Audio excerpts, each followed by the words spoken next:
really bright. Thank you guys all for coming. Appreciate it very much. We're going to have some fun today. If this is the first time you've ever been to one of these extravaganzas, you may have trouble sleeping tonight, and I apologize for that in advance, but it's a lot of new ideas you'll be hearing. A lot of great people will be here, I'll guarantee you that. Be 2 days of fun. The way we select people to speak is on the basis of their being in different stages of growth, whether they're starting from nothing and just sort of figuring things out and growing kind of quick where they weren't growing before, or multiple office practices, or guys that have huge old practices and are getting bigger and bigger. We bring them up. We bring up guys, and the only criteria we set forth for these guys is to just tell the truth. We don't set preconditions. We don't say, you can say bad stuff about us, and we don't care. We just want the truth. That's all we care about is just the truth. And so that's all we say, and that's all you're going to hear for the next couple of days. Most of the stuff you'll hear is completely contrary to what you believed would be the case when you entered into this industry, whether you went into dental school or hygiene school or went into assistant school or just worked at a dental office. What everybody told you things were going to be like, the world is a little bit different than what everybody said it was going to be and what we thought it was going to be. And all we ever do in our company for almost 42 years now, it was just talk, essentially listen to the marketplace and hear what they ask about dentists and dentistry, and we just have our practices give it to them. And if they give it to them and they take advantage of the annuity of hygiene retention and they check more patients every month ongoing into perpetuity, the practices just grow, and they grow ridiculously well. And we've got guys in this room that I've had the honor and privilege of working with for now almost, some guys close to 40 years. Start them up from nothing, just grow them up. It's a lot of fun, an awful lot of fun. So another cool thing about today is that one of the speakers couldn't make it, so it gives us a lot more time to sort of relax and discuss things. So, one thing I like about these things is that you don't leave here with something in your mind that goes, this guy's crazy, my market's different, my experience is different, or something like that. Want you to really almost interrupt, which I love. Interrupt and say, hey, wait a minute, John. You're nuts. We tried this in our office and it didn't work, or it did work, or whatever. I think you're crazy, I think you're smart, or whatever you want to say. I don't care, but I want to get to the bottom of the truth. That's all we do here, is get to the bottom of the truth. You'll also hear me in the way I'm presenting stuff to you guys today. You'll hear me repeat myself a couple of times. And that's because the things that I'm repeating, if you get these things, your life becomes transformed. And your personal incomes, whether you're an assistant, front desk person, a dentist, owner, or hygienist, or whatever, if you understand these things and apply them, your income will double, triple, quadruple, tenfold increase, and you'll be caring for the public at a much higher level clinically, and you'll be caring for the public in mass a lot better too. So we look at that as being one of the most important outcomes, byproducts of these types of events. We do this because basically we stat the people who come to these places, and the people who come to these events, after they leave, they grow like 30, 40% quicker than they did before they came here. So we're very excited about having you guys be here, and very excited about you implementing some of the systems we're talking about. They're pretty simple. Just give the customer what they want, and as you apply them, you're going to find that your income is going to increase, and you're going to be caring for more of your public, and you're going to be keeping them longer as your friends and so forth and so on, and you'll have a better life. And then obviously, we've unwittingly and unexpectedly found that the longer that a dentist stays in the chair as a clinical producer, it wears on their body and it wears on their mind. So part of not everybody, but the vast majority of people, the longer they stay in the chair, the tougher that it is. So we basically have to make sure that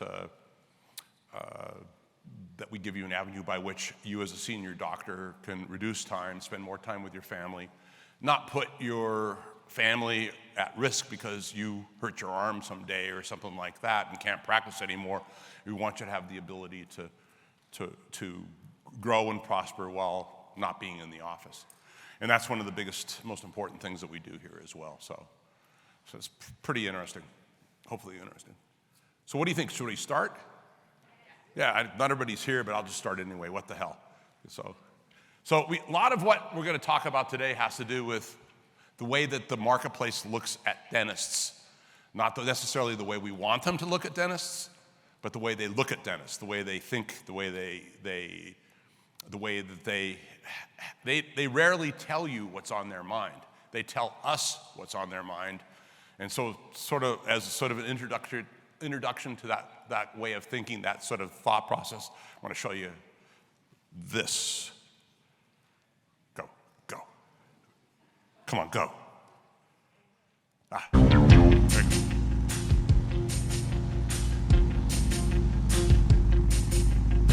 When I was younger, just a bad little kid, my mama noticed funny things I did, like shooting puppies with a BB gun.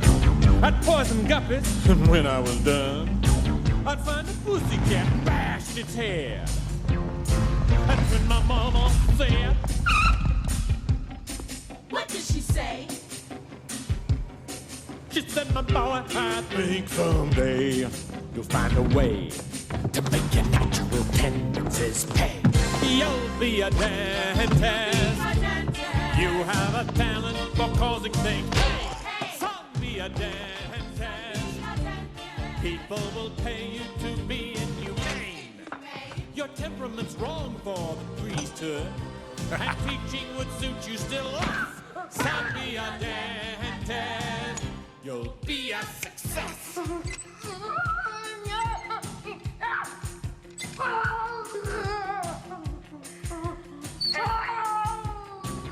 Here he is, folks, the leader of the class. Watch him suck up that gas. Oh my God! He is a dentist that he'll never ever be any good. Who wants their teeth done by the Marquis de Sade? Oh, that hurts! Wait, I'm not numb! Shut up. Open wide. Here I come. I am your dentist, and I enjoy the career that I picked. I'm your dentist, and I get off on the pain I inflict.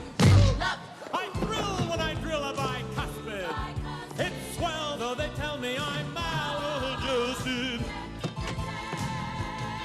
And though it may cause my patients distress, somewhere in heaven above me, I know that my mama's proud of me. Oh, mama? 'Cause I'm a dentist and a sick soul. Say ah. Say ah. Say ah. Now spit. Oh, no. Sorry about that, guys. Sorry about that. So hopefully by the end of the day today, we'll have kind of a better sense, and certainly by the end of the day tomorrow, we'll have a good sense that there's really no limits to the opportunities that we have as dental practice owners. There are a lot of attacks that are taking place that we'll discuss. You have to be aware of them. They're not pleasant. There's a lot of subtle things going on that really are threatening the solo practitioner or the private practitioner in the United States and around the world. And so we'll be discussing those, but there really are no limits. You just have to know what they are and how to avoid them and how to make the best of things. But first of all, and I don't know how many of our outstanding staff are here. I think nobody. They're all outside kibbutzing around and stuff. But just want to thank our great staff. This is some of our great staff. Put this all together. Nicole, if you met Nicole out there with the blonde hair, she put this all together for you guys. So it does a really, really good job. So thanks to those guys. Thank God they had their masks on. It's always very important. So anyway, So we sort of ask that if you don't mind, to sort of forget a lot of what you thought dentistry was all about and look at it from a different perspective.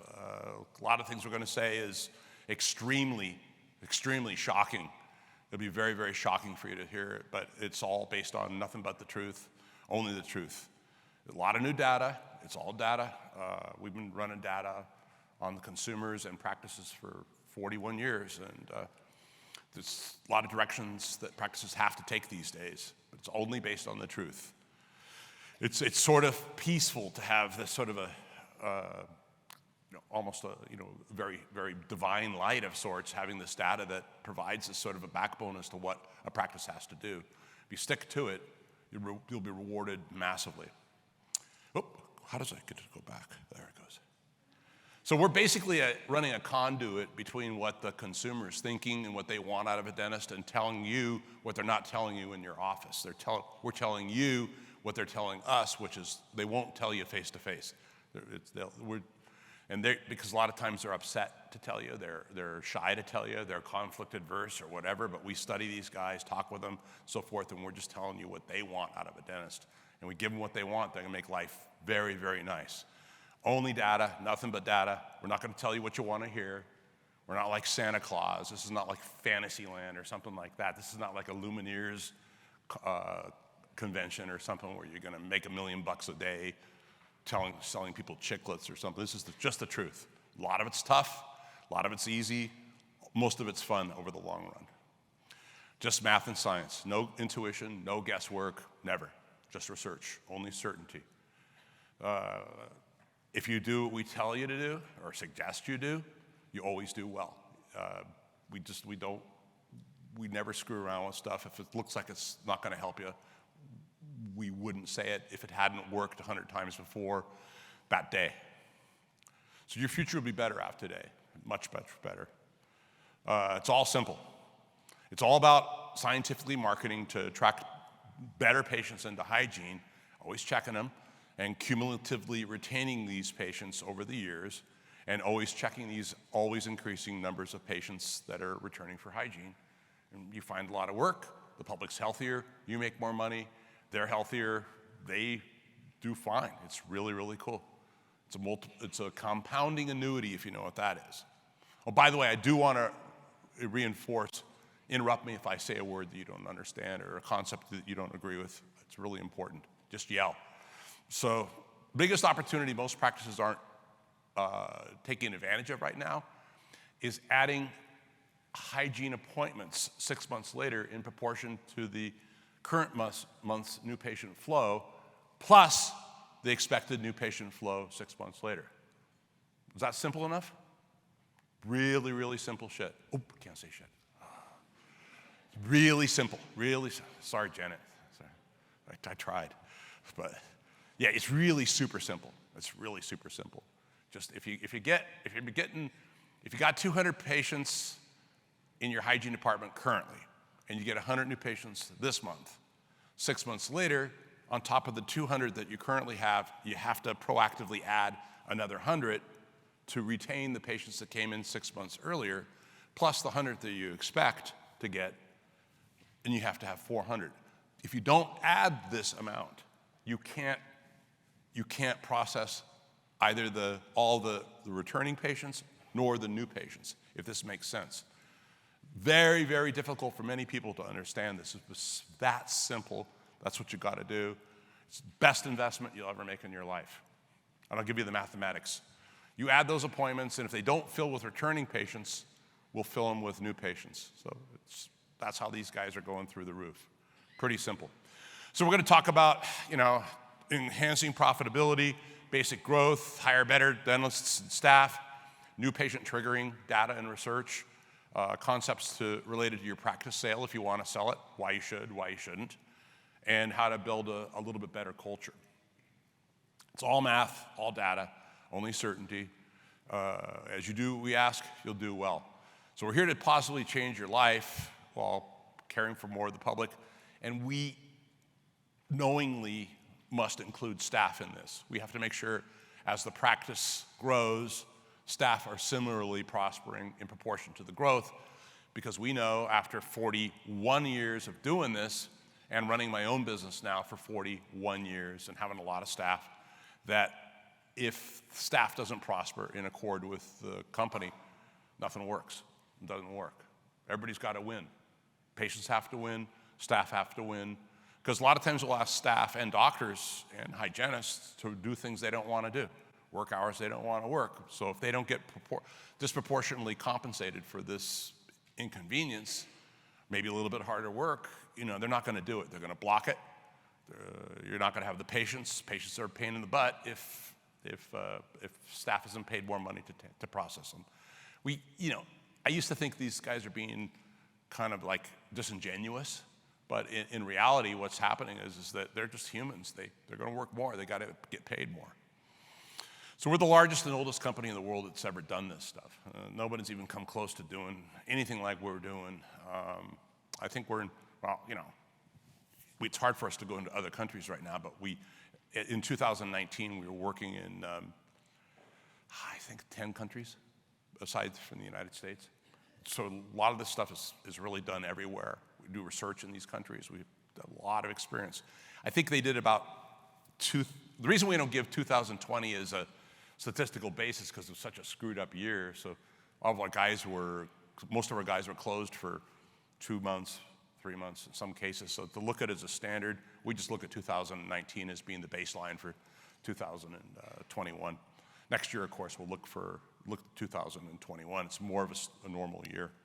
But they did about $6.25 billion together. And they grew, I think, in 2019 by about 18 or 19%, which is pretty good. Some guys, screwed up the average on the low side. Some guys screwed up the average on the high side. We had some guys grow by 300, 400% too. So if they do as we suggest, they'll grow like crazy. But we're together the largest dental practice in the world. We have more data than anybody, except for your friends at the insurance industry, which we'll talk about later. I think we'll talk about it this afternoon. Friends at the insurance industry are probably the largest company in the world by far.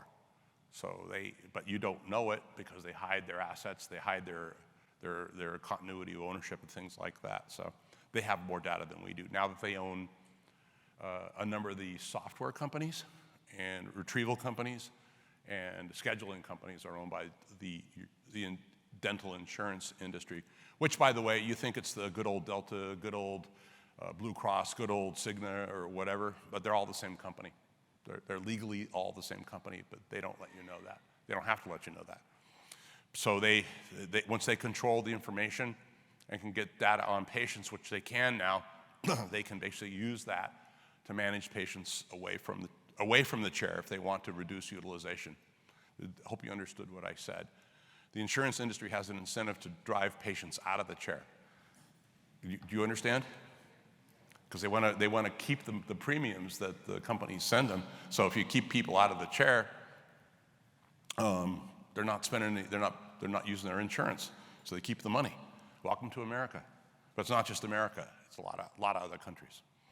So congratulations on what you guys have accomplished. It's pretty amazing, really, really amazing. It's our 41st year, a lot of work. This is all we've done. Many of our staff has been with us nearly 30 years, and this is all we do. We never take kickbacks from anybody. We don't pay any commissions. We don't do any of that stuff. So we tell you something, it's the honest to God truth. We don't really care about nothing, because basically, if we tell you to do something and it doesn't help you, it's just like, what the hell? It's just like, we get kicked in the butt. It's no good. So we're reaching about 400 million potential new and returning patients a year now. Pretty amazing. Again, like I say, this is not fantasy land. We're just going to tell you the truth, nothing less. So, the ADA data, which I don't know whether you can trust those guys or not, they say that dental care spending dropped around 30 or 40% in 2020. It's probably dropped about 20% in 2021. There's still a significant percentage of Americans, based on our studies, that aren't going to the dentist because they're afraid of COVID and stuff like that. But it's a lot smaller than it was a year ago. I'll show you some of that data in a little bit. But nevertheless, at the end of 2020, our guys were growing at a really, really good rate. It was horrible though in the middle of 2020. It was like we didn't know what to expect. You guys didn't know what to expect. We were just getting bombarded with legal doctrines every day. What do I do? What do I do? It was horrible. It was really horrible. So we probably have, not as small as this graphic illustrates, we probably have a little bit of a smaller market right now. But that doesn't matter because most of you guys aren't even touching even more than around 5% of your local marketplace. So if it goes down from 100% to 90% and you only got 5% of it, it's not going to make any difference anyway. But the fundamental principles of practice growth are even more important now. You really got to cross your T's and dot your I's. It's got to be much more careful. The public, as I'll show you in a little bit, is a lot more sensitive and questioning with regards to dentists and dentistry. They're under more pressure at work. They're under more pressure at their jobs or at their schools. They're not taking off work like they used to. It's a completely different world. So the fundamental steps that allow practice growth are to open up your hygiene schedule and phone inflows parameters for new and returning patients. They got to get in with multiple appointments within that don't make them take off work within one day. That's a marketing communication, by the way. If I call up on the phone and I get a practice that says, "Oh, we've got all sorts of appointments that don't make you take off work. We've got a 6:30 tonight, a 7:30 tonight. We've got a 7:30 tomorrow morning. We've got 16 appointments this Saturday, 17 this Sunday. What would you like?" You're basically compelling referral. Now, when I first started doing this, there was all these consultants that were running around with all these cards for referral and all this other monkey business. That never worked. But when you exhibit to the public an openness and ease of getting in the door, it's a huge marketing device. You got to just give them what they want. They don't want to take off work no more. They're not going to take off work. Every patient needs to be checked properly, and you got to pre-appoint these guys not by 1990s or 2000 standards or 1980 standards. You got to direct them into appointments that are statistically less likely or almost not likely to cause them to take off work because they won't take off work. They'll accept the appointments, but statistically they don't take off work or school to come for a cleaning.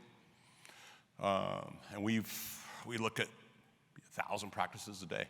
That's all we see. Got to be kind of conservative these days, more conservative than maybe in the past. You got to, and like I say, you have to increase your capacity to reprocess patients in proportion to current month's inflows 6 months later. Pretty simple, but hardly anybody's doing it right. And you just market properly to fill the appointments. If you spend $1 million to fill your appointments, but you don't have any appointments, it's not going to work. I mean, sometimes people will tell us, "Oh, John, I want 200 new patients a month." Let's say, okay, fine. And we go in their schedules, and they have maybe 35 appointments the rest of the month. Well, how am I going to do that? I could spend $1 million in marketing, $2 million in marketing, but if they only got 35 appointments left, how are you going to get more patients in the door if there's no appointments? So the trick is to add the appointments first. We opened up our maybe 650th scratch office in Honolulu a couple of weeks ago. And the question was really to my buddy Sed, who I don't think he's here yet, but is basically, I said, "Look, Sed, what do you want to do your first month?" And it was really a question of how much hygiene appointments he wanted to add and how many doctors he wanted to add. And we did the proper amount of marketing to fill it, and it fills. And it always happens. It always happens. It's pretty simple. Got to have good secret shopper grades. You got to pre-appoint everybody. 80% of those guys need to be pre-appointed into prime time. You got to be careful with insurance not to screw around with it, particularly when it comes down to preventative copays. They'll judge you on preventative copays because preventative visits happen about 20 times more often than restorative visits. So that's the sort of the milk, cheese, and eggs of a dental office is what they pay for as a copay with for hygiene. Careful with insurance. You don't want to go too high unless they perceive a problem. And we have a number of offices now that are open up 120 hours a week. You talk about profitability. Well, the more hours that you're open relative to your rents and what you paid for the build out, and what you pay for the instruments and what you pay for the chairs and stuff like that, the more the hours that you're open relative to that, the better your profitability is going to be. And as we'll see statistically, patients that come in other than 9 to 5, Monday through Friday, run at about 2 to 3 times more higher sales than the ones that come in middle of the day, middle of the week, who are more likely to be retired, unemployed, and not have very good insurance. Guys that come in the weekends have great insurance, higher maxes, higher amounts to the office, whatever. It's a big deal. Huge profitability changes. And all this stuff is going to evolve, so just keep an eye on it. So again, I state, if you have a chance, have any thoughts, please just raise your hand or just yell out and just ask questions. Love to hear them. I want to hear them. But this is the guys that come to this thing. This is the way they're growing. Just a few guys here. Now, I'm not hiding their names because I'm hiding anybody's names. And some of these guys are here. You can talk to them. I just didn't want to take the time to ask them all if I could use their names. So there's just a number of clients. Yeah, oh yeah. I got you right here.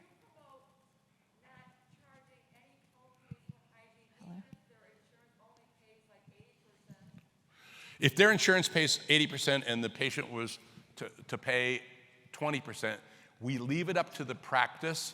I can tell you that most practices will not charge that copay because it'll send a message to the patient that everything else that they can't define costs a lot more money. So most practices don't charge that 20% copay. And retention levels are much higher when you don't charge the copay, things like that. The legal question on that is it's really complex. If you're in network, you're breaking a contract. If you're out of network, most laws are conflicting on that area. There's no cases that any of our lawyers have found that said if you're out of network that you can't do it. If you are in network, you're clearly breaching a contract. I went to law school before I got my marketing MBA, so I kind of know what I'm talking about. I can't give you legal advice, but when you're in network, you're clearly breaching a contract. But a massive number of attorneys have told us they believe the contract that required you to charge that copay or not is illegal in and of itself. So we've had our law firms check all around the United States for cases where the insurance companies have gone after somebody for not charging copays, and there's none. There's no cases whatsoever. And as you'll understand, I think it's later this afternoon, we'll talk about insurances. The insurance industry is sitting in what we would refer to as a glass house. So they're not in a position to pick on any private dentist in the United States. They clearly don't want to be exposed for what they are because they've never brought a lawsuit against anybody that we can tell. They will call, if they don't like you, they will call the Justice Department on you and have you shake down. You'll have the IRS at your door, unfortunately. They'll have all sorts of things like that, but they'll never directly hammer you for not charging copays. They haven't thus far. Sometimes they'll come into an office and they'll say, you can't do that, it's illegal, we're going to take you to jail or something like that, but never in writing. It's always kind of off the record, and nothing has ever happened to anybody. So the statistical reality is that no one's ever gotten in trouble for not charging a copay for exams, cleanings, and x-rays. It is a breach of contract, and it's up to the practice. But on the other hand, if you do charge a copay, you're perceived as having a practice where their insurance doesn't work as well. The referral goes down, acceptance of restorative goes down, retention goes down. So most guys don't charge it. But so it gets even more complex than that too. But we have thousands of offices that have been doing it for maybe 20 years now, maybe a little less than 20 years. And commonly when people call our company to try to become clients, they'd been doing it for years. And if you take a look at the way the pharmaceutical industry structures a lot of their incentivization now, where they say if we can't afford the copay for this, we'll take care of it. They're not charging copays too. So nothing to ever go, oh wow, that's so what. You got to be on guard and you got to be judicious about this, but it is pretty commonly done. But look how well these guys are doing. These are guys. This is just a couple months ago. Hey, John. Oh yeah. John, back here. Oh, hey. Shit, I'm blind. Can you go back to the last slide? Sure, I'd love to. You mean the guy on the motorcycle? No. This one? No. One more? The one where you said it was like 120 plus hours. How many chairs is that? If you have 3 chairs and have a 120-hour office, and you can do $3 million in a 3-chair Right, office. because I was asking my office manager. She Yeah. says, "Oh no, we're about that," and I says, "Yeah, but we've got 15 chairs." You got 15 chairs.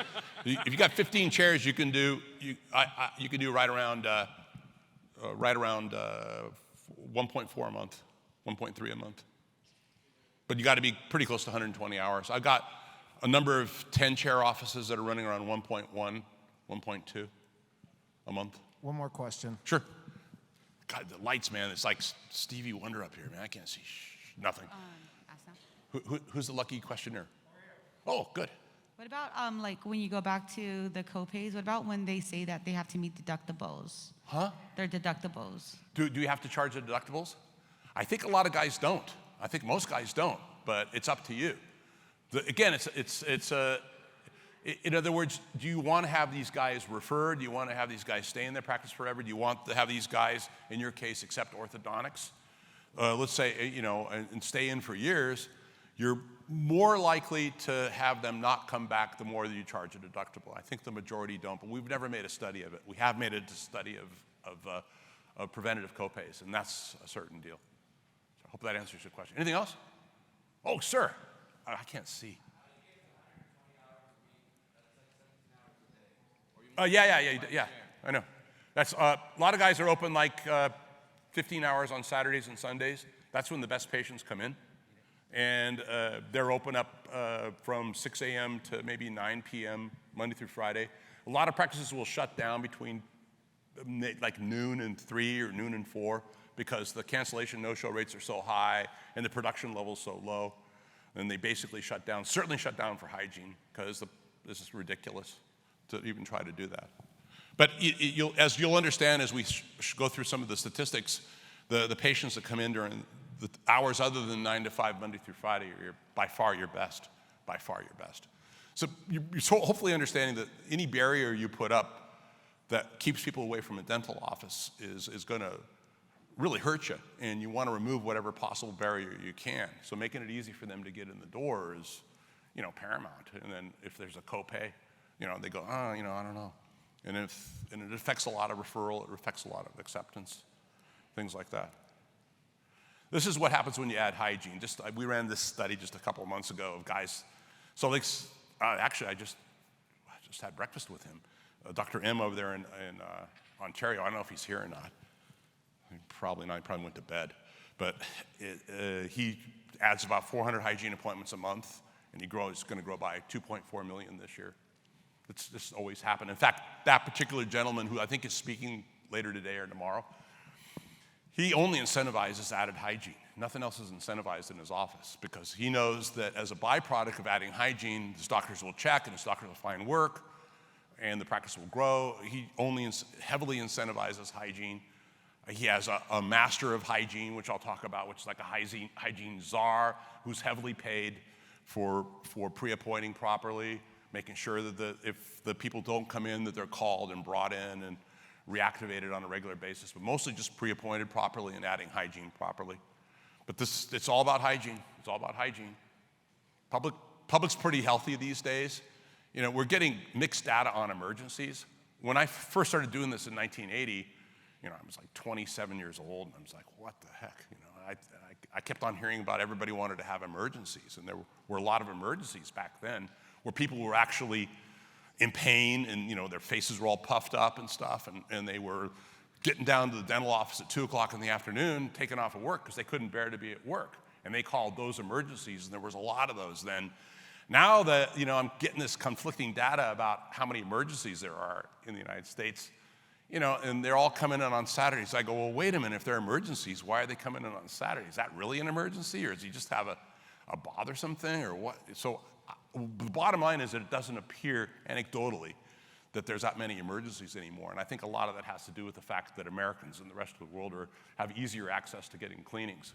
Thank you very much. It helps these guys out a lot. You just add desirable primetime hygienes and market to fill them. Check them. It's pretty simple.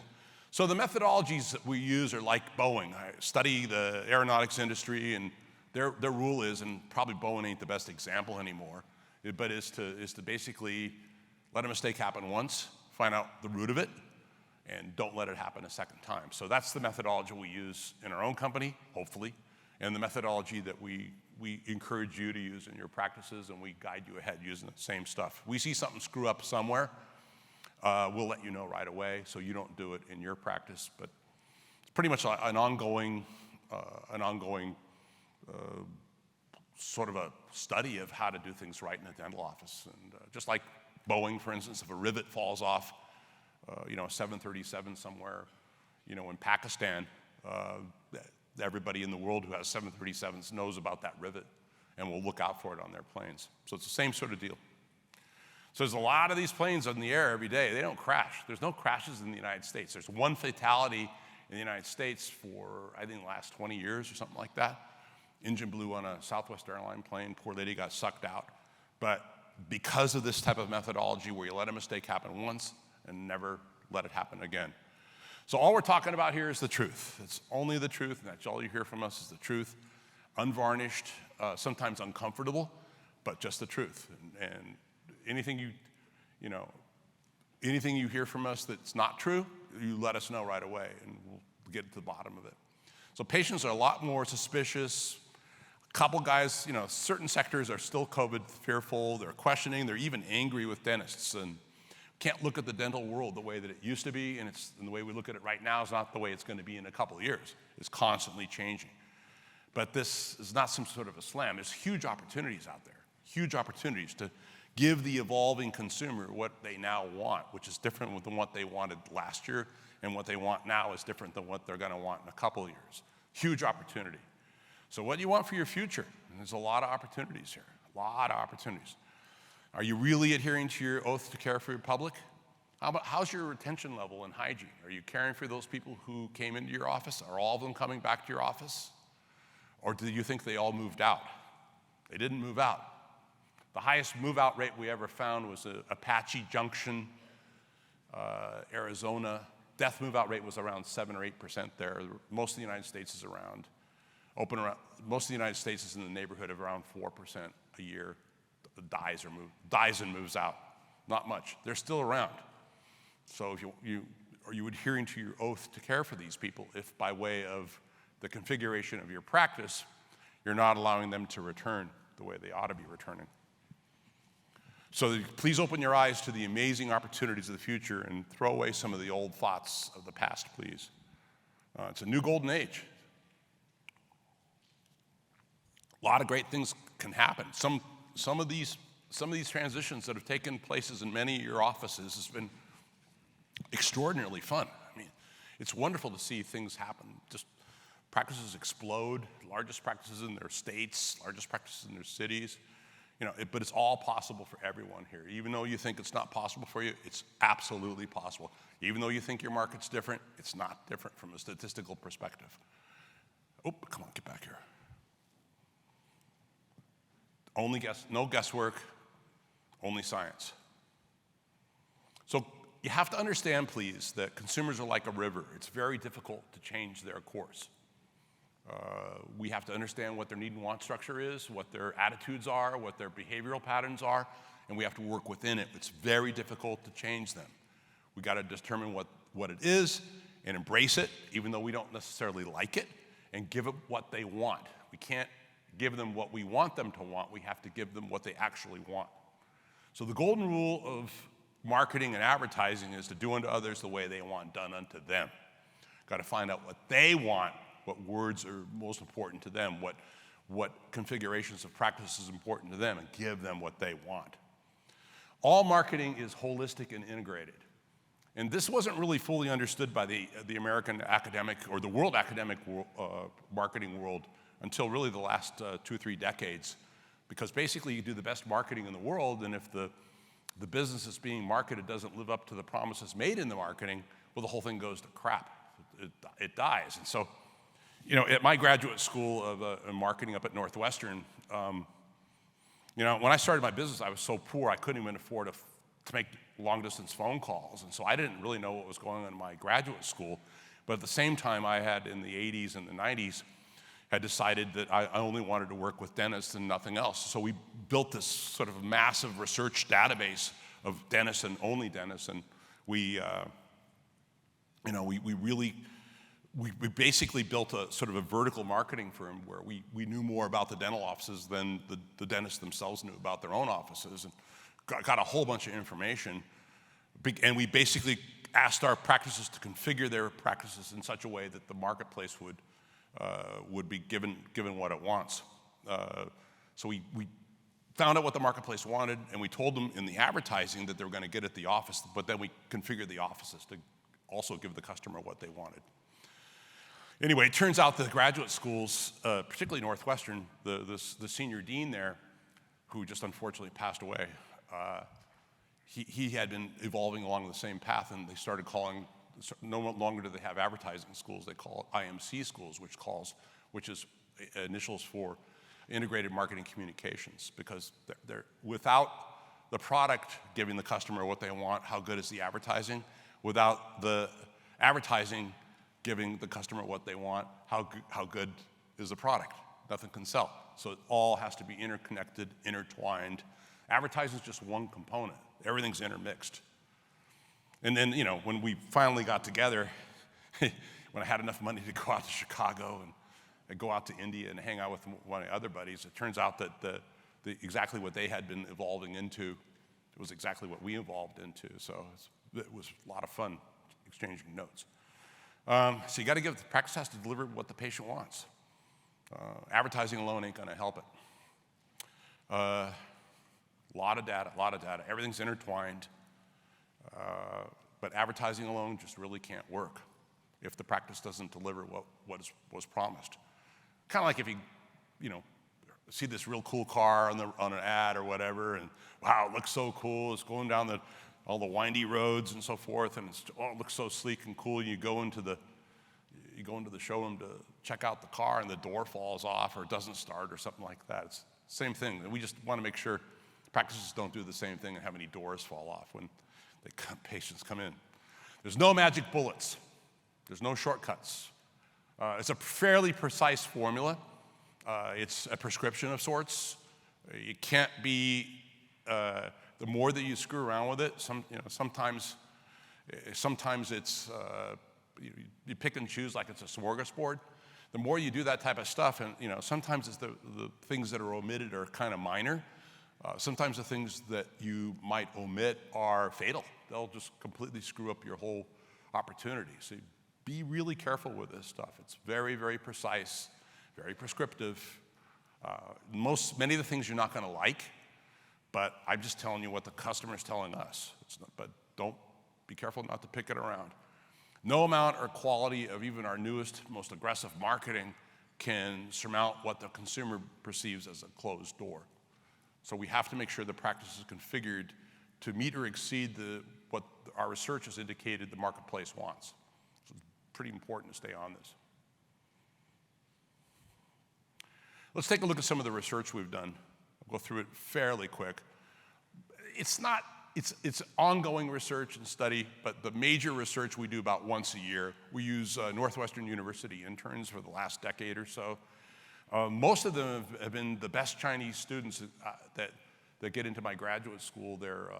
I think there's, for every one that's allowed into the school, I think that there's 1,000 applicants. They're really smart kids, and they basically come from a completely non-biased perspective, and they do an awful lot of study. We just document what the patients do now, and we figure out what they tell us they want out of a practice. Last 15 years or so, we've been able to actually compile, using a database, the behavior of actual practice patients in databases, so we can see what happens under certain conditions and so forth, and what causes the growth to occur. So that's been a huge opportunity. Nick in our office, our CEO, Nick's actually done an astonishing job at that. So we actually now can, if we have a question, what's the probability of this occurring? What's the probability of that occurring? We can mine through, I think we have like 700 or 800 guys on this thing right now, so we can get a lot of pretty definitive data. But we get all this information together, all the research, we put it together. We basically got to make a judgment as to what's right and put it in the marketplace and see how it goes. So this guy used to run, this guy's a great marketing guy, ran Procter & Gamble. He says, look, research is really an aid to judgment. But you got to compile everything you've got, all the research you've got, and all the data you've got, and everything you know about the marketplace. And as you guys know, I was in 40 states in the last 8 months. I go into the offices, I see what goes on myself. I don't think I would be, I don't think if I were you, I wouldn't listen to me if I hadn't gone into 300, 400, 500 offices in the last 6 months. I see what's going on. Plus, I look at the research, I put it all together, make a judgment as to what's right. Usually, we're pretty much right. We just finished some research. This is what the consumer looks at in terms of what's important and not important. I know you can't read this, and I don't know how else to present it to you, but basically, at the top there are things that are related to honesty and trust and so forth and so on. Those things didn't used to be high at all. It used to be when I first started doing this in 1980 that they were really concerned about having pain and suffering when they went to the dentist. But not no more. They're really worried about the dentist being honest with pricing. Yeah. Yeah, sure. You guys can get a copy of this whole presentation. Anything you want. But it's kind of like, we sort of like if you went and got an EKG or something like that, it's probably better that we would interpret this for you. If you take a look at it yourself, you may draw incorrect conclusions because it has to be taken a look at in terms of the context of consumer behavior and the other things, but it gives you a pretty good indication of what's going on out there. Things that dentists will oftentimes invest in because they think it's really cool themselves, like lasers and stuff like that. They test so bad that it's almost to the point to where the consumer says, I don't even want to go to a place that has a laser. So we test products too. In fact, if I really wanted to be smart, I would have bought like some of these laser company stocks and shorted it because they're all going to go out of. I knew they were going to go out of business. So these are things that are kind of trending upwards now. They want a dentist that's respectful and courteous, and they're a little bit more concerned about disease and stuff like that, and clean and so forth. But things that are, I really don't know how to read a lot of this myself. I have to study it in the context of what's going on. This is just a sort of a random thing. It's not necessarily important, but words that you'd use to describe an ideal dentist and non-ideal dentist, we compiled with about 1,000 people, we compiled the words they used. This is the UK. You'll find the UK, Australia, Canada, they pretty much comes along the same lines as the United States. Everybody thinks, well, this country's different, this state's different, this market's different, but you'll see consumers, they pretty much are exactly the same. I can tell you something about our interns. Last time they were physically in our office, I think it was 2019, they took a look at the research that we had done from the year before, and they're going, there's 1/100th of 1% differences between some of the benefits that are tested in this thing. And they're going, what are you talking about? This is crazy. These things, how can, there's such a small difference? And it says, that can't be significant. I says, well, you watch how they come up after you study 1,000 people. You study 1,000 people, and guess what? The same sequencing within 1/100th of 1% came exactly the same. And I used to do this research myself, which is interesting because I had no staff when I started out. I did everything. I made phone calls back then. And it took a long time, like 3 or 4 days to get maybe 100, 150 people to give responses. And I would subtotal the numbers after about, a few days, or maybe after like 50 or 20 or something like that. And there'd be a hierarchical sequence of what the marketplace wants and doesn't want that I would get a subtotal on after about 50 were completed. And sure enough, if I went to 300, 400, 500, 600, the sequencing stayed exactly the same. So it's pretty interesting how the mind and the consumer behaves. It's pretty accurate stuff. This is last year's.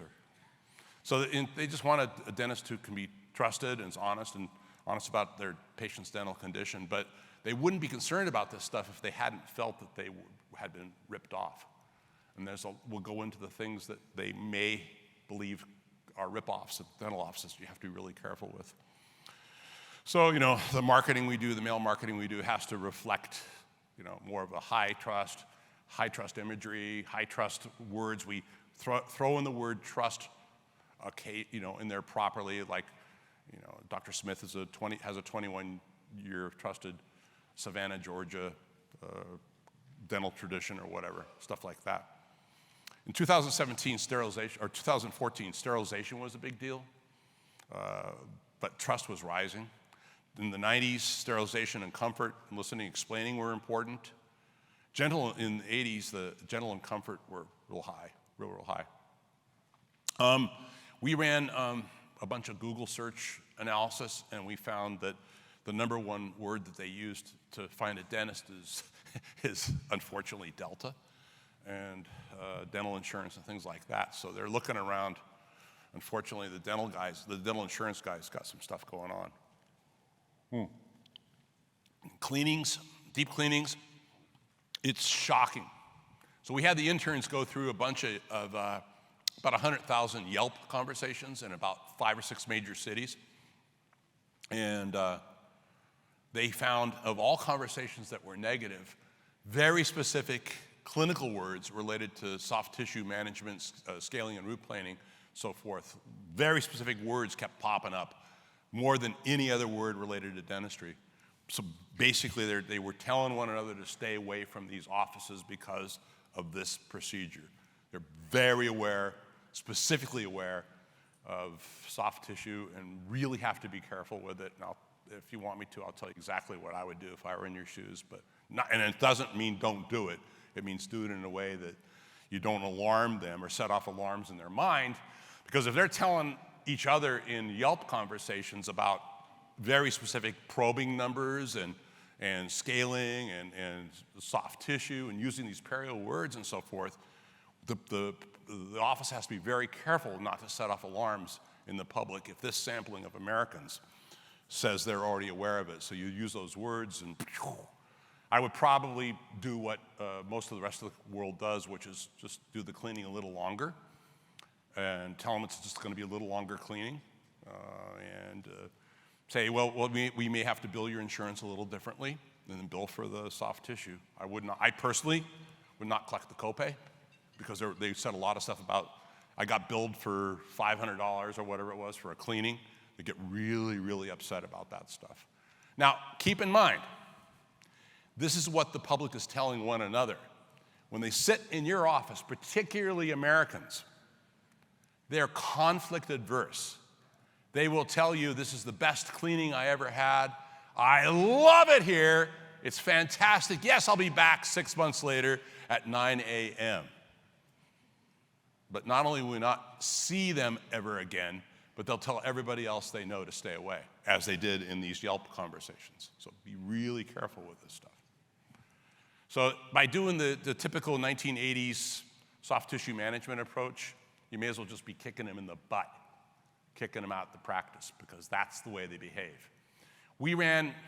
Corey ran manual studies at Jeff's office up in Michigan, if Jeff's here, about 15 years ago, because we suspected this was going on, and we found that a very, very small percentage of people who had been diagnosed with soft tissue, scaling, root planing, things like that, were in the practice 18 months later. It's like kicking them in the butt. Now, I'm not making a clinical statement, I'm making a marketing statement. You have to do what you have to do from a clinical perspective. I have no business telling you how to do things clinically. My only role here is to tell you how to do it on whatever you do on more patients. But if you do traditional soft tissue approaches from a patient perspective, perception perspective, you're kicking them out of the office, kicking them out. And I think this hurt the reputation of dentistry quite. Oh, question? Oh, yes, ma'am. Hi.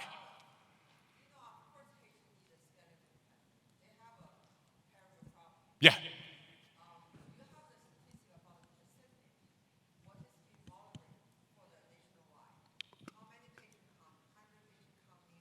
What's the percentage? Oh, man. I could probably tell you what the averages are, but it's almost insignificant. Some guys just don't do it. Some guys do it all the time. Whenever the insurance industry buys a practice, which you view it as some sort of big dental group or something, it's really the insurance industry. I'll go into that in a little bit. Whenever they buy a practice, and we've had about 30 of these get bought, the first thing they do is they fire all the hygienists, and except for one or two real aggressive ones, they pay them on percentage, and all they do all day long is soft tissue, because the insurance guys know that they're kicking people out of the office by doing soft tissue.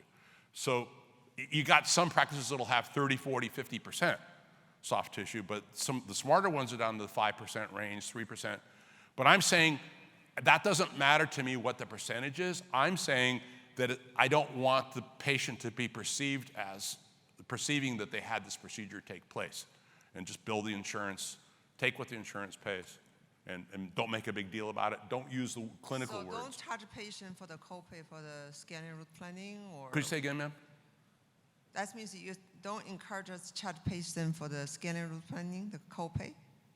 I personally would not charge a copay. Most of our clients don't charge a copay for scaling and root planing. Most of our clients downplay the language associated with scaling. See, the old way that they said to do it was, oh, Mrs. Jones, you've got this disease, and look on this microscope, and oh my gosh, you're gonna die if you don't get this done, and all this other stuff. Make it a big deal about it. But I'm saying don't do that. Just do a longer cleaning.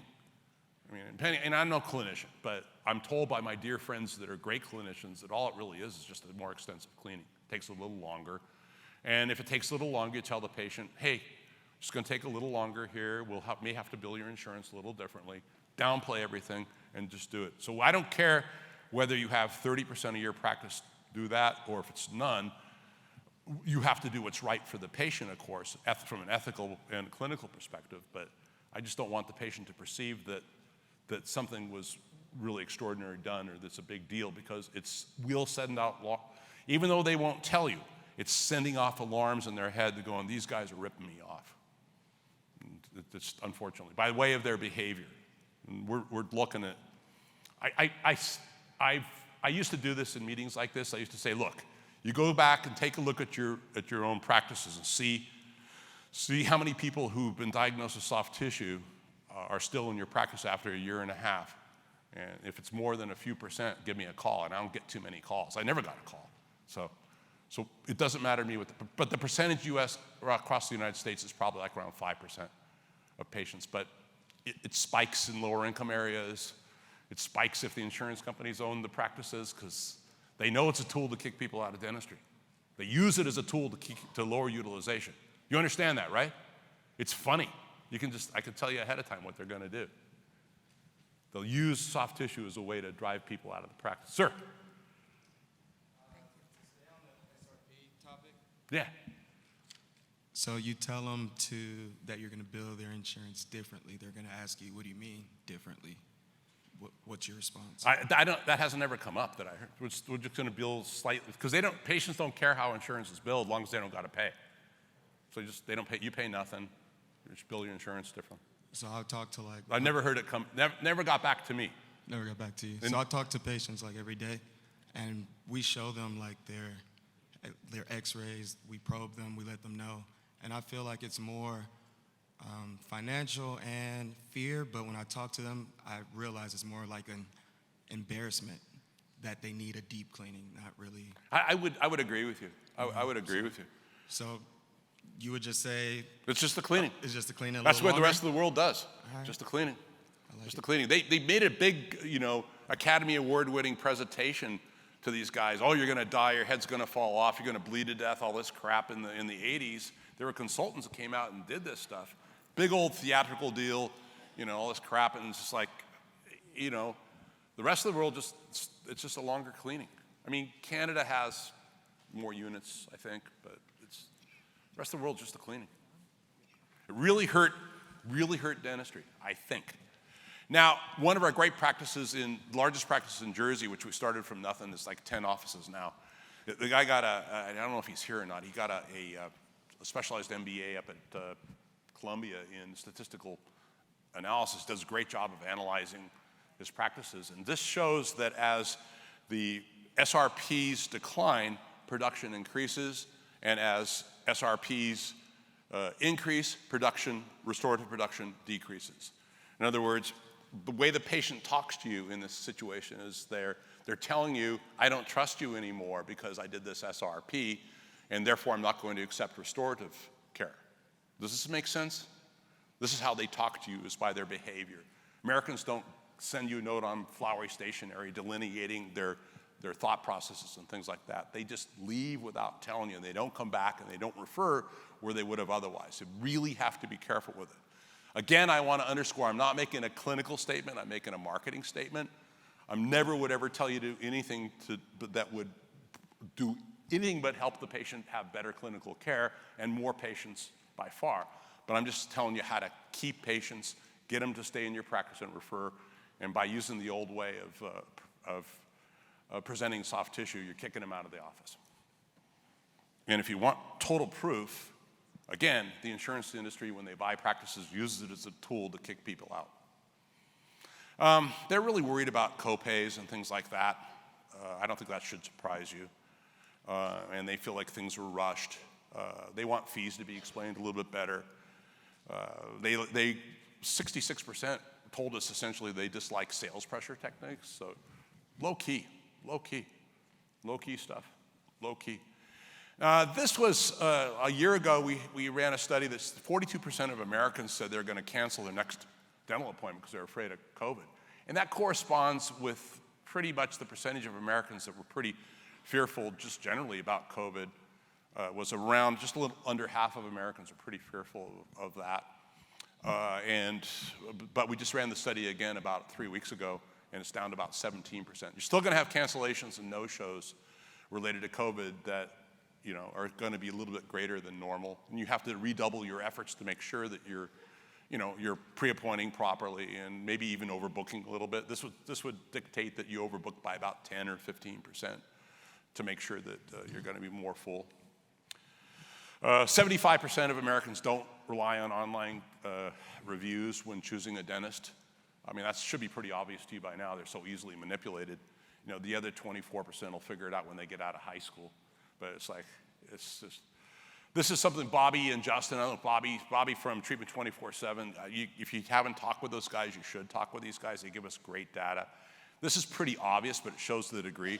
Lower that the patient portion is. In other words, they don't even look at what the amount of the case was. They just look at the patient portion. The lower the patient portion is, the more cases that are completed. But the higher that the patient portion is, the less cases that are completed. And then if you study the patients after they leave and ask them, do you like the practice or not, the higher that the patient portion is, the more likely it is they're not going to like the practice. The lower the patient portion is, the more likely they're going to like the practice. Pretty obvious, but it's nice to see it on their great statistical data. This was many hundreds of practices they ran this on. So hygiene is a huge, ridiculous, compounding annuity opportunity that's currently not being managed properly. And one of the biggest things you'll hear me repeat through these discussions today is how to manage hygiene. Because you manage hygiene, everything else follows. It should be a lifelong annuity. I mean, you hear these guys, these accountant-type guys talk about, I don't know if Guy's in here or not. Guy's a great CPA. They always talk about ROI, right? ROI means return on investment. Well, what's your return on investment, let's say, in marketing? Well, your return on investment in marketing is not when the patient comes in the door. It's when he stays for the 10 years. That's your ROI. It's a 10-year, 20-year, 30-year annuity. And if they come back, they're more likely to tell others to come back. That's just, who cares about this? Is just respect. People do generally respect dentists, which is kind of odd because they don't trust them. And it really hasn't changed much over the 25 years of these studies.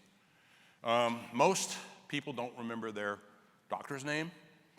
90% don't remember their hygienist's name. And I know that many of you guys think they want that whole 2 hours or 3 hours with you for that one little cleaning that takes 15 minutes, but they don't remember your name by and large. Sorry about that.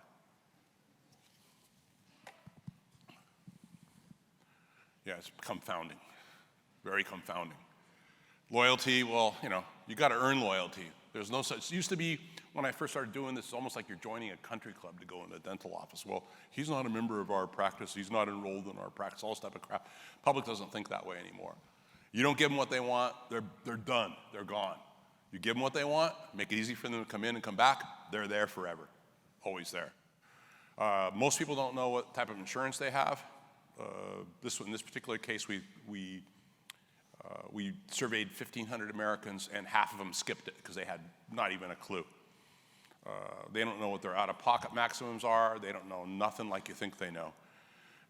Unfortunately, clinical excellence is a sort of an assumed relative parity, and it's only a small portion of the success and prosperity equation. I'm not telling you don't be a great dentist. I'm telling you be a great dentist. But it's just that, sadly, the public doesn't understand what I'm growing to understand. The level of clinical care you guys produce is astonishing. They just don't pick it up, though. They don't know it. What we all know about dentistry is kind of irrelevant to what the marketplace knows. We have to understand what they think, what they want. These are words they use to describe dentists. We put out to like 1,000 people to use words. You'll see no clinical words. No clinical words, ever. No clinical words. None. So what do you expect to pay for a cleaning? Most people say nothing. Does a crown cost more on a bigger back tooth versus a smaller back tooth?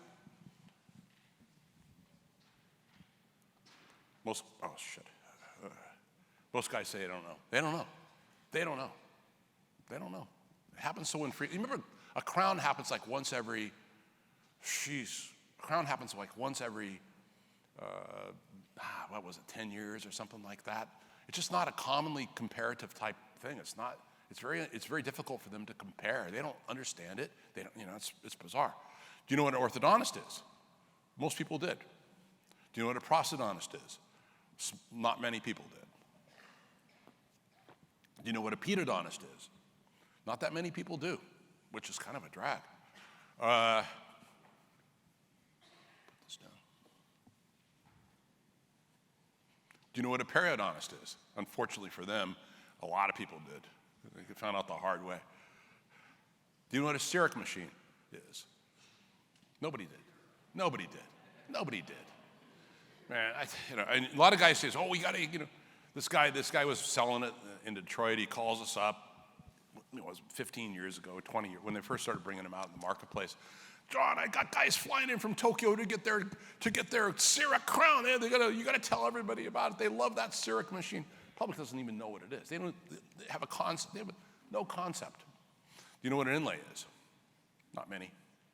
What's your biggest problem with dentist or dentistry? This was done a few years ago. Quality of care, convenience, trust, blah, blah, blah, blah. Most of them said money. Money. Money's a big issue. Handling money. That's why I'm saying be careful with the copay thing and insurance. Be real careful. Don't pick up pennies and have $1,000 bills fall out of your pocket. That's what a lot of guys do. Do you know what FAGD means? 2% did, which is a drag. These guys, they do amazing stuff. Do you know what AACD is? 4% did. Not many people do. They just know. They don't know this stuff. Do you know what a dental crown is? What do you think? What do you think? 70%, 80%? Huh, 10%? 60% did. Do you know what a veneer is? A third or so had an idea. Do you know the difference between an HMO and a PPO? Right? Most people said no. No idea. No idea. Do you know what UCR means? These are words that we kind of like commonly throw around. Most people, almost everybody said no. You know what Dawson is? Nobody did. You know what LVI means? Las Vegas Institute, all that type of stuff. Somebody's finger did. You know what Pankey Institute means? No one does. They don't know this stuff. How much does a crown cost? All over the place. I don't know. Oh, shoot. I don't know. I have no idea. No idea. They want to get out of there. Now, this is what they've told us. We've had guys experiment with getting their cleaning patients out in 40 minutes or 50 minutes, cutting down the times. It doesn't seem to affect things. We've had focus groups where we ask them, at what point would you get suspicious if you left the dental office And they basically, when it gets around 40 minutes or 45 minutes, less than that, they started to go, well, something's really might be up here. But the juxtaposition of their thought processes and the dental office's thought processes are diametrically opposed. They're basically, the patient's saying, I want to get out of here. No matter what they're telling you, they want to get out of here. They got better things to do. They want to go for the walk with their kids, take their dogs out. They want to do all sorts of things that are other than sitting in the dental chair. They're not excited at all about being in the dental chair. They want to get out of there, and if they're there too long, I'm telling you, man, they're really upset.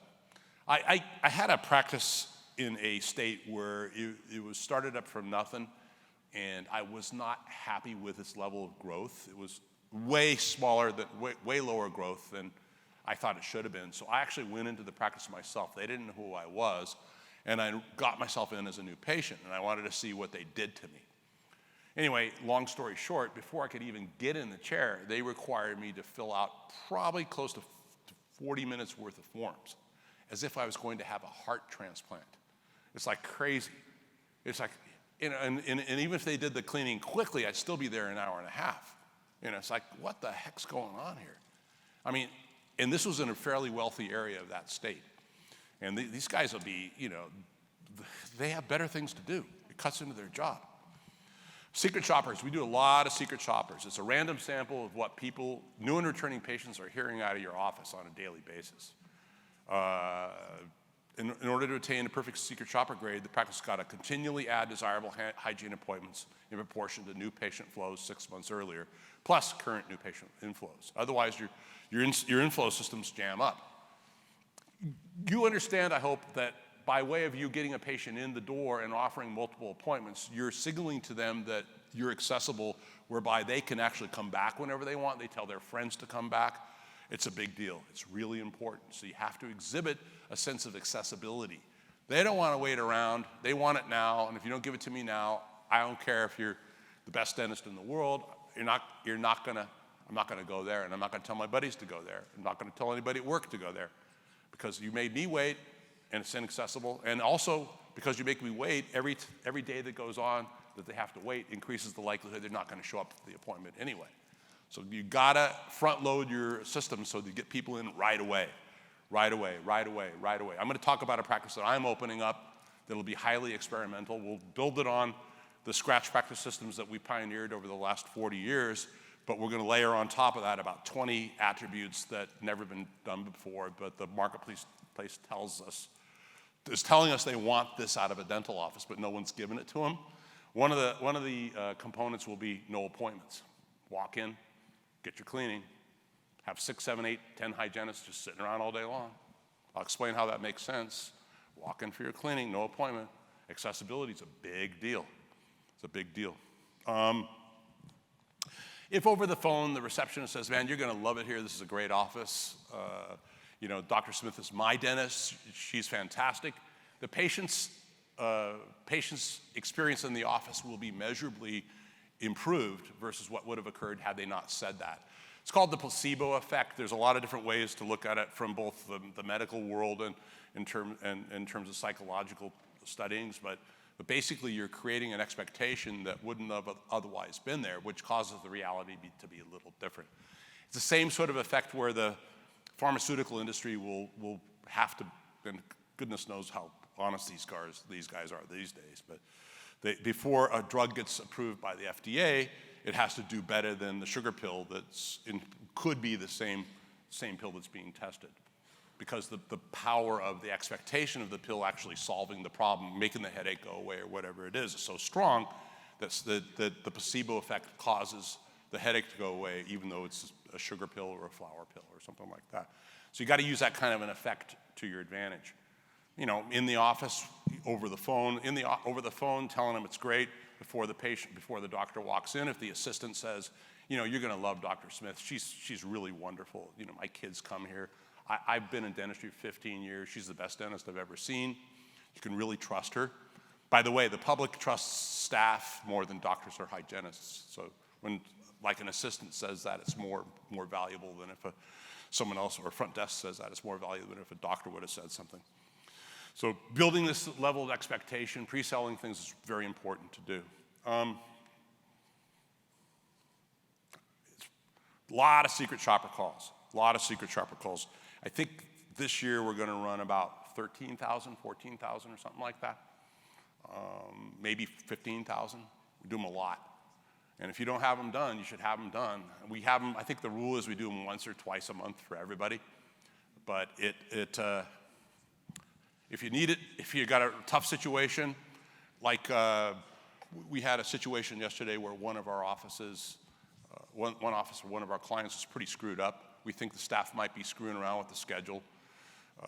We got, I think, 38 answer machines randomly in the last 6 months, and a lot of other problems and stuff, and they were committed to correcting it. And I said, well, look, let's just make sure, we'll secret shop them every day if need be until it's fixed. And so the idea is to find out where it's wrong, clean it up, fix it immediately, because every minute that goes on, you're hemorrhaging money, and you're hemorrhaging patient opportunity, you're hemorrhaging your ability to care for the public. So this is how the transcripts look. Most important one is the third one, getting people in within a day. It's a huge, massive communication. The sooner the patient gets in with multiple appointments, the more likely it is they're going to make it in, and they're going to tell others to come as well. If you don't have good secret shopper grades, particularly if you don't have any appointments, you're going to think your marketing's not working, and you're going to think we're not doing a good job, and I don't want you to think we're not doing a good job. You know, if you don't have any appointments, we really can't sell them. So we want to have you keep expanding your appointments. We'll fill your appointments right away. Just have to keep adding them and adding them and adding them and adding them and adding them. Here's an incoming patient call now, I hope. Oh, good sound. Can we make it so the sound goes? Cleaning appointment? Schedule a cleaning appointment? Absolutely. We got all sorts of cleaning appointments available. We got hours from 7 to 7, Monday through Friday. We got Saturdays, we got Sundays. We got everything that fits your needs. What works best for you? Well, I work, so something before work would be... Okay, not a big deal. Yeah, we love our working patients. That's why we have the hours we have. So a lot of them work outside of, or a lot of them come in outside of 9 to 5. Let me see what I have here. We have 7 a.m. on Thursday, 7 a.m. on Friday, and if you can really hustle and get down here tonight, we can get you in at 6:30. Let me see, the 25th or the 26th. The 7 a.m. on the 26th would be great. Okay, Friday, 7 a.m., you got it. Before we move further, what's your name? My name's Nicole. Hi, the last name is Smith. Nicole Smith, nice to meet you. It's And stage Nicole, name. what's your phone number? Sure, it's 6142. Okay, so They let wanna me give her just phone number. confirm your appointment, Nicole. You want to come in 7 a.m. Yep. That's Friday, June 25th. And you are going to get your teeth cleaned, and you're going to be with Sheila.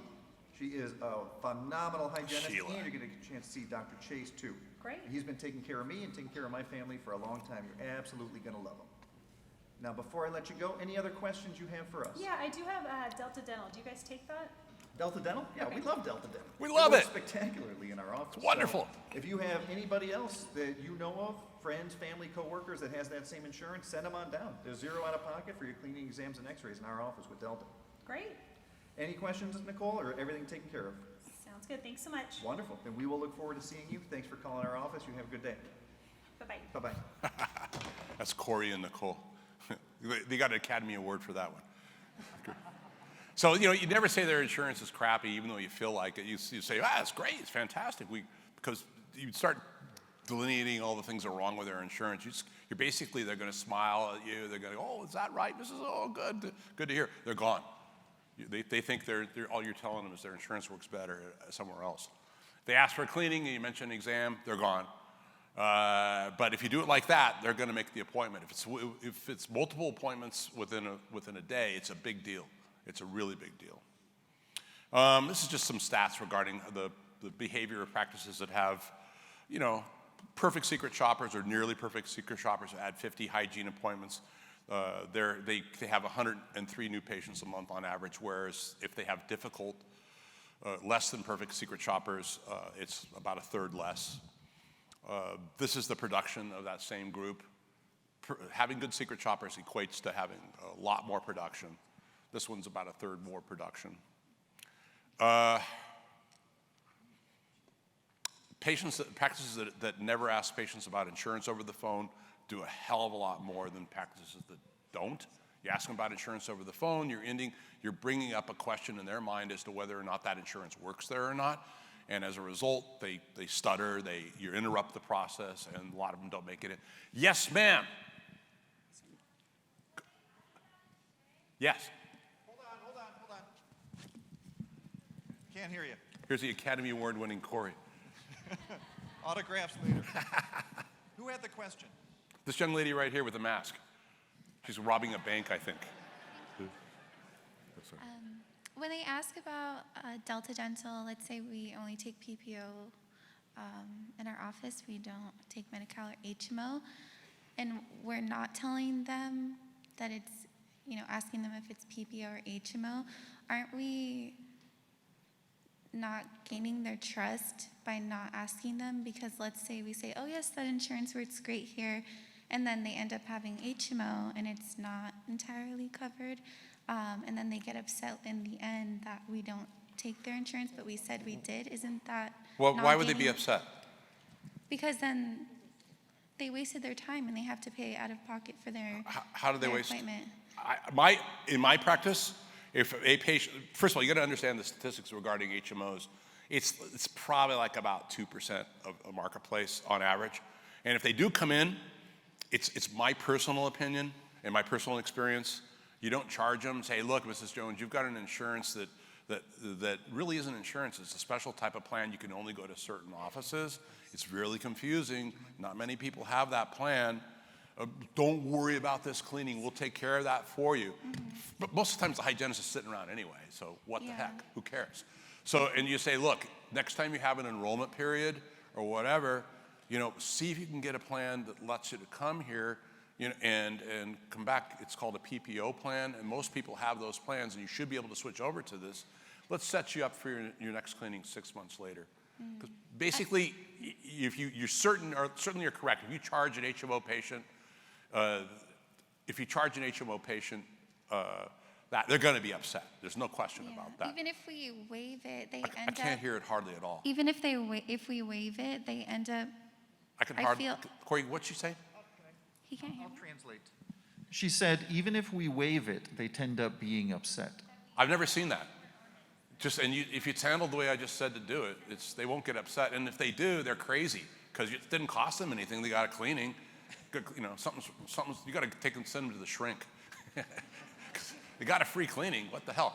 And keep in mind the math on this too. This is a very, very low probability experience. So but it is an absolute certainty that if you say, well, if you've got an HMO, you can't come in here.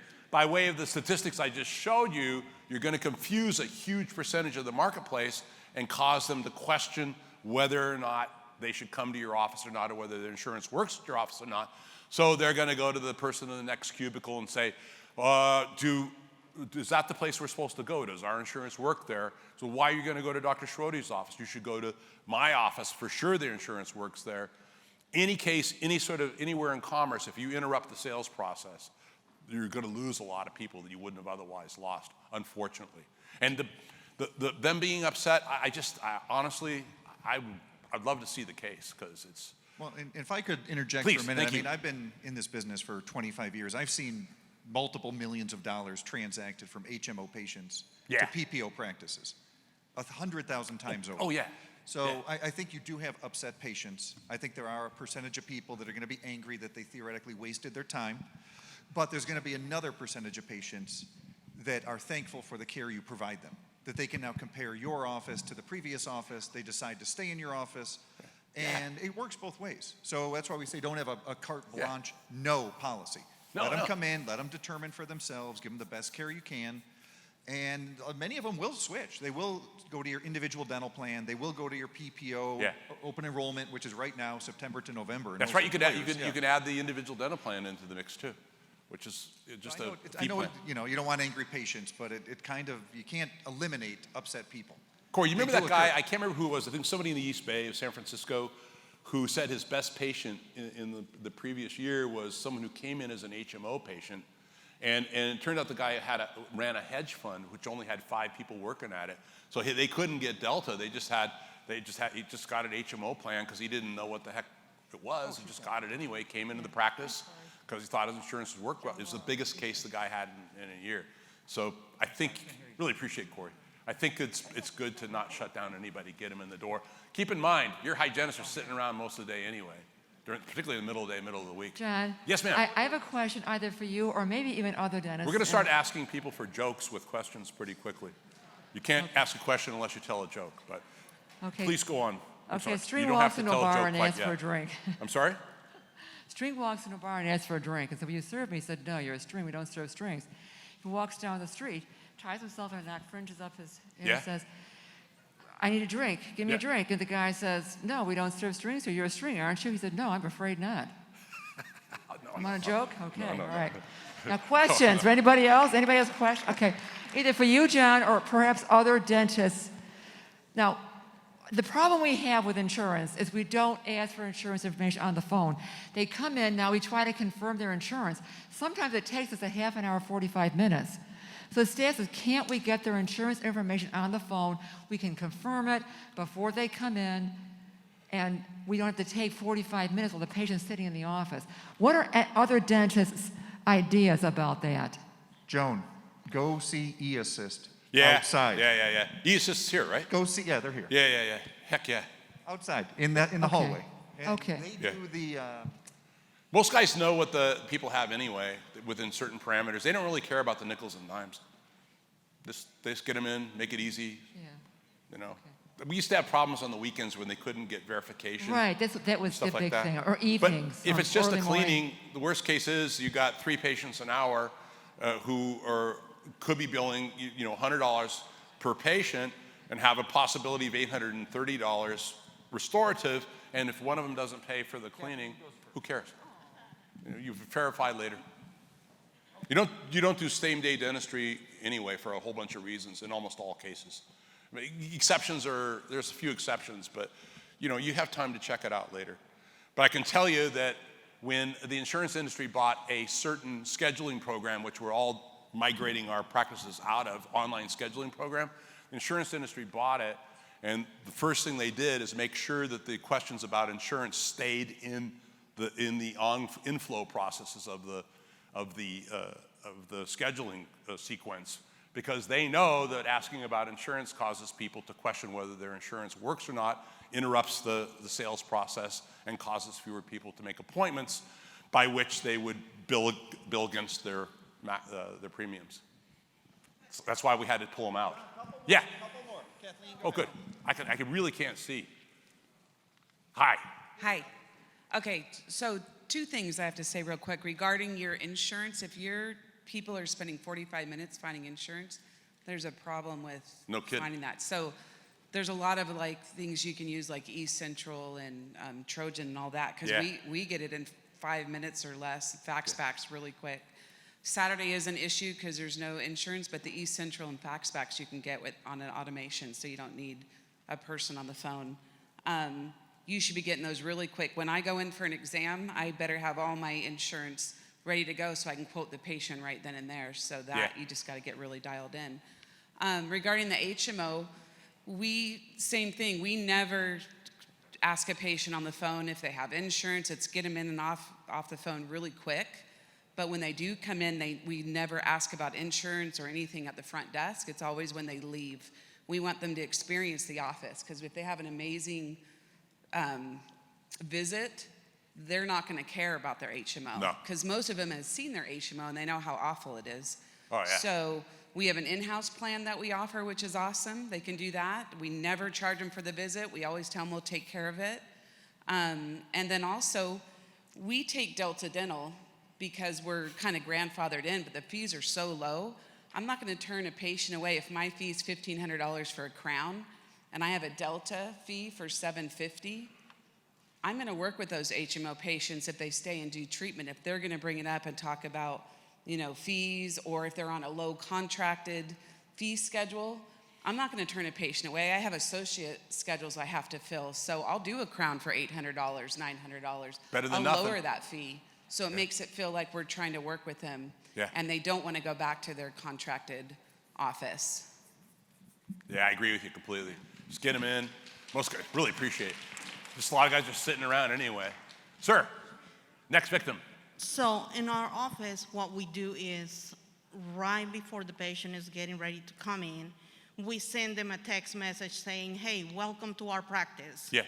Thank you for choosing us. Yeah. Please refer to our website Yeah. and fill your registration Yeah. so we can get you in and out of our office. Yeah, yeah. So that's how we get control of our information. Yeah. And if we have to do anything for them in a special, Yeah. never turn the patient away.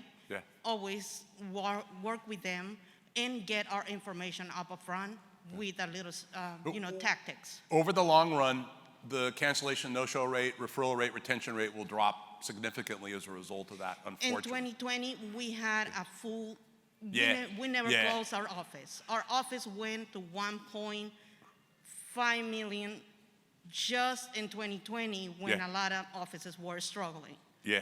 Yeah, We you can did- still do good, but I'm saying you could do better. We than- followed the rules, Yeah. and then we went above and beyond. to You went provide for up 1.5 million? when most of the offices in our area was completely Yeah. shut down. You'll do We okay. never showed down. I just got to tell you to do what's the safest over the long run. And in the practices of the future, I've got lawyers working on it right now to where the 14-minute of the hour and a half forms that people are filling out now, we're going to have them procedure specific. So there'll be a different form for cleanings, be a different form for exams, and certainly a different form for restorative. And that the practice of the future will not have any patient fill out any form whatsoever because it's equated with causing the patient to not refer, not make it in, not come back, think poorly about the practice.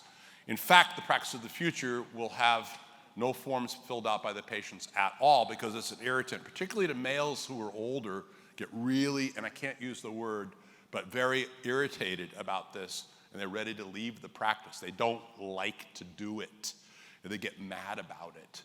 So you want to remove any sort of rub going to, because we're not marketing Haagen-Dazs ice cream here, we're marketing dental work, which they don't like in the first place anyway. So anything that you might get by with it in another industry, you can't get by with in dentistry.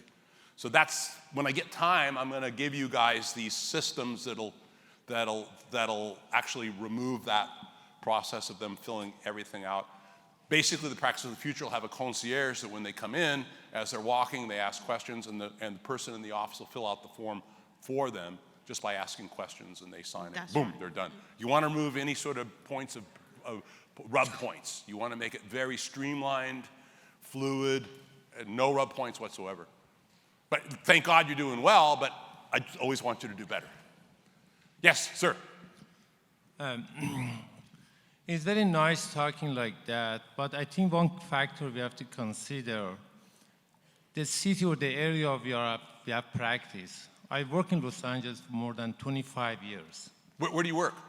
In Los Angeles. Where in Los Angeles? I have a couple of locations, 3 locations. Yeah. In Northridge area, North Hollywood. North LA? And Van Nuys, yeah. Okay. First of all, all the patient, they have a roster. They send the roster first to us, the name of the patient in the roster. Patient doesn't choose the doctor. The HMO choose the doctor for them. Yeah. The other thing is in Los Angeles, at least the area I'm working, HMO pretty much controlling all the patients. Yeah. They have all the insurances. And my experience, more than 70% patient, when I explain the treatment with intraoral camera, very nice, spending the time, the first question they're asking, is my insurance covering this treatment? Yeah. And that part we lose the patient because the patient usually they don't listen to you what you explain. They listen, as you mentioned in the beginning, how much going to cost from their pocket. Yeah. I'm not saying we don't have any success if you have a good service, good explanation. Yeah. But pretty much over 70% patient more concern is about the insurance cover or not. That's why we get, problem. Yeah. The answer should be yes. And say yes to what? Yep. Works great. Do you have HMO contracts?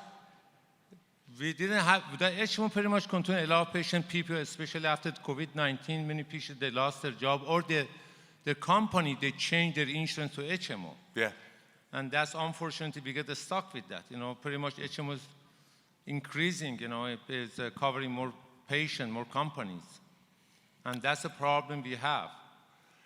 I've worked in LA for 41 years in all areas of LA. And if you have hours that the working people can get in, and a lot of Saturdays and Sundays and evenings, and you say yes to insurance, you will get some HMO patients, but by and large, they're going to be PPO patients or cash pays, by and large.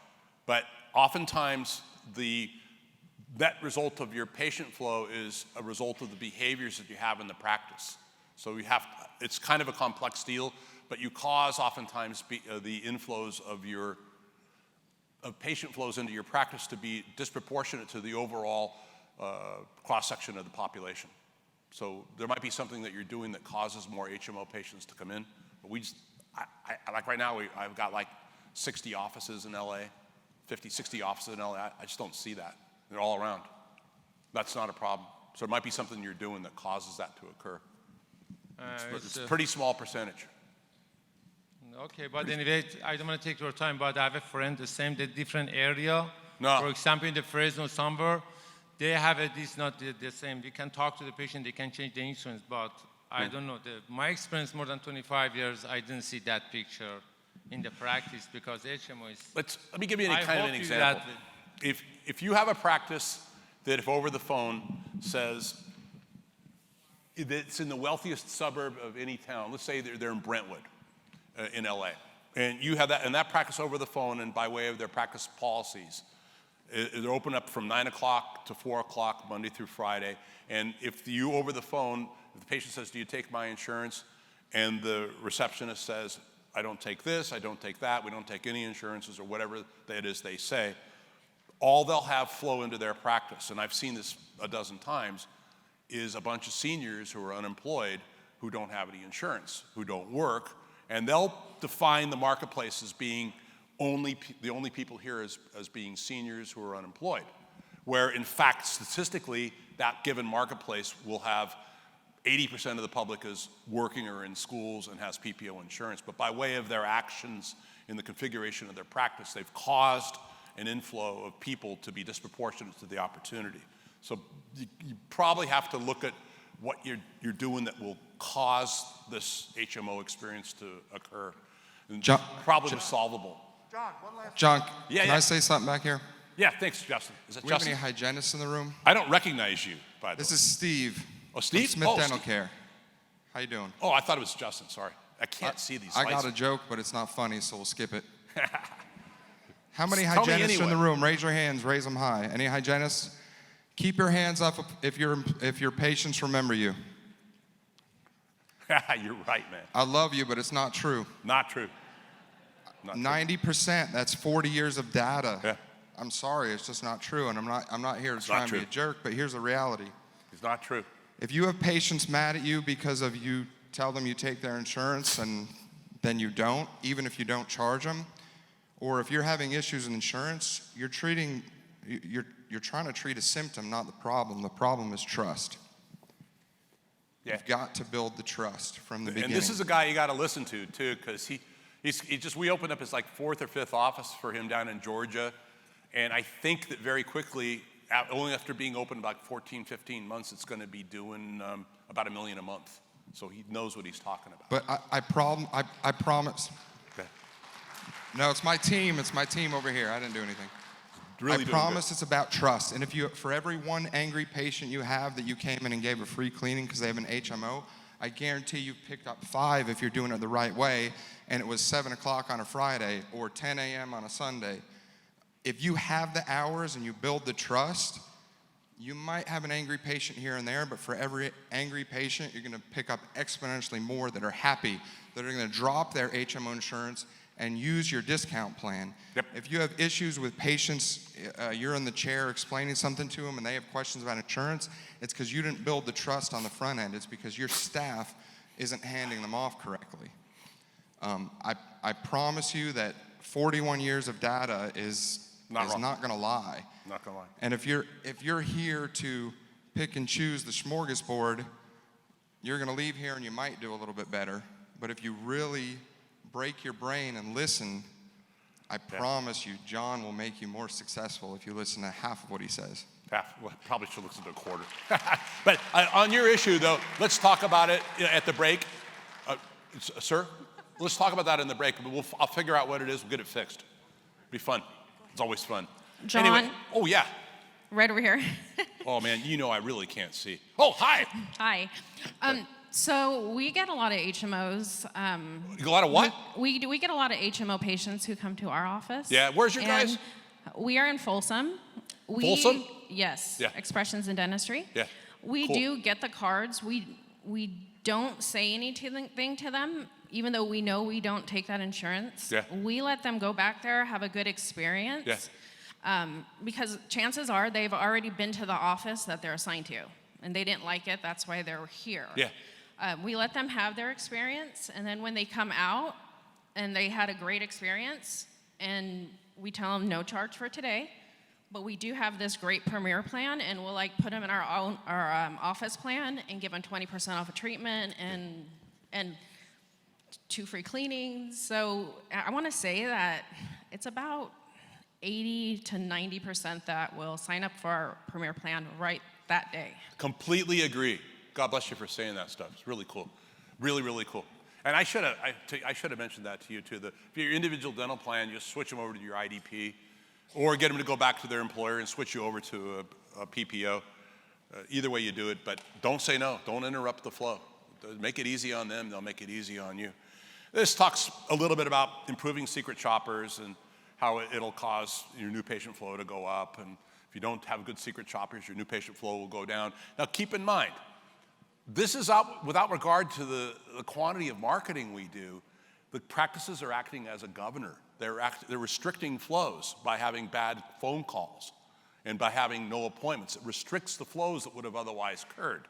And we want to remove all restrictions. Any sort of friction points we possibly can, we want to remove those points, get people in, and like Chuck's offices there, they're doing ridiculously good.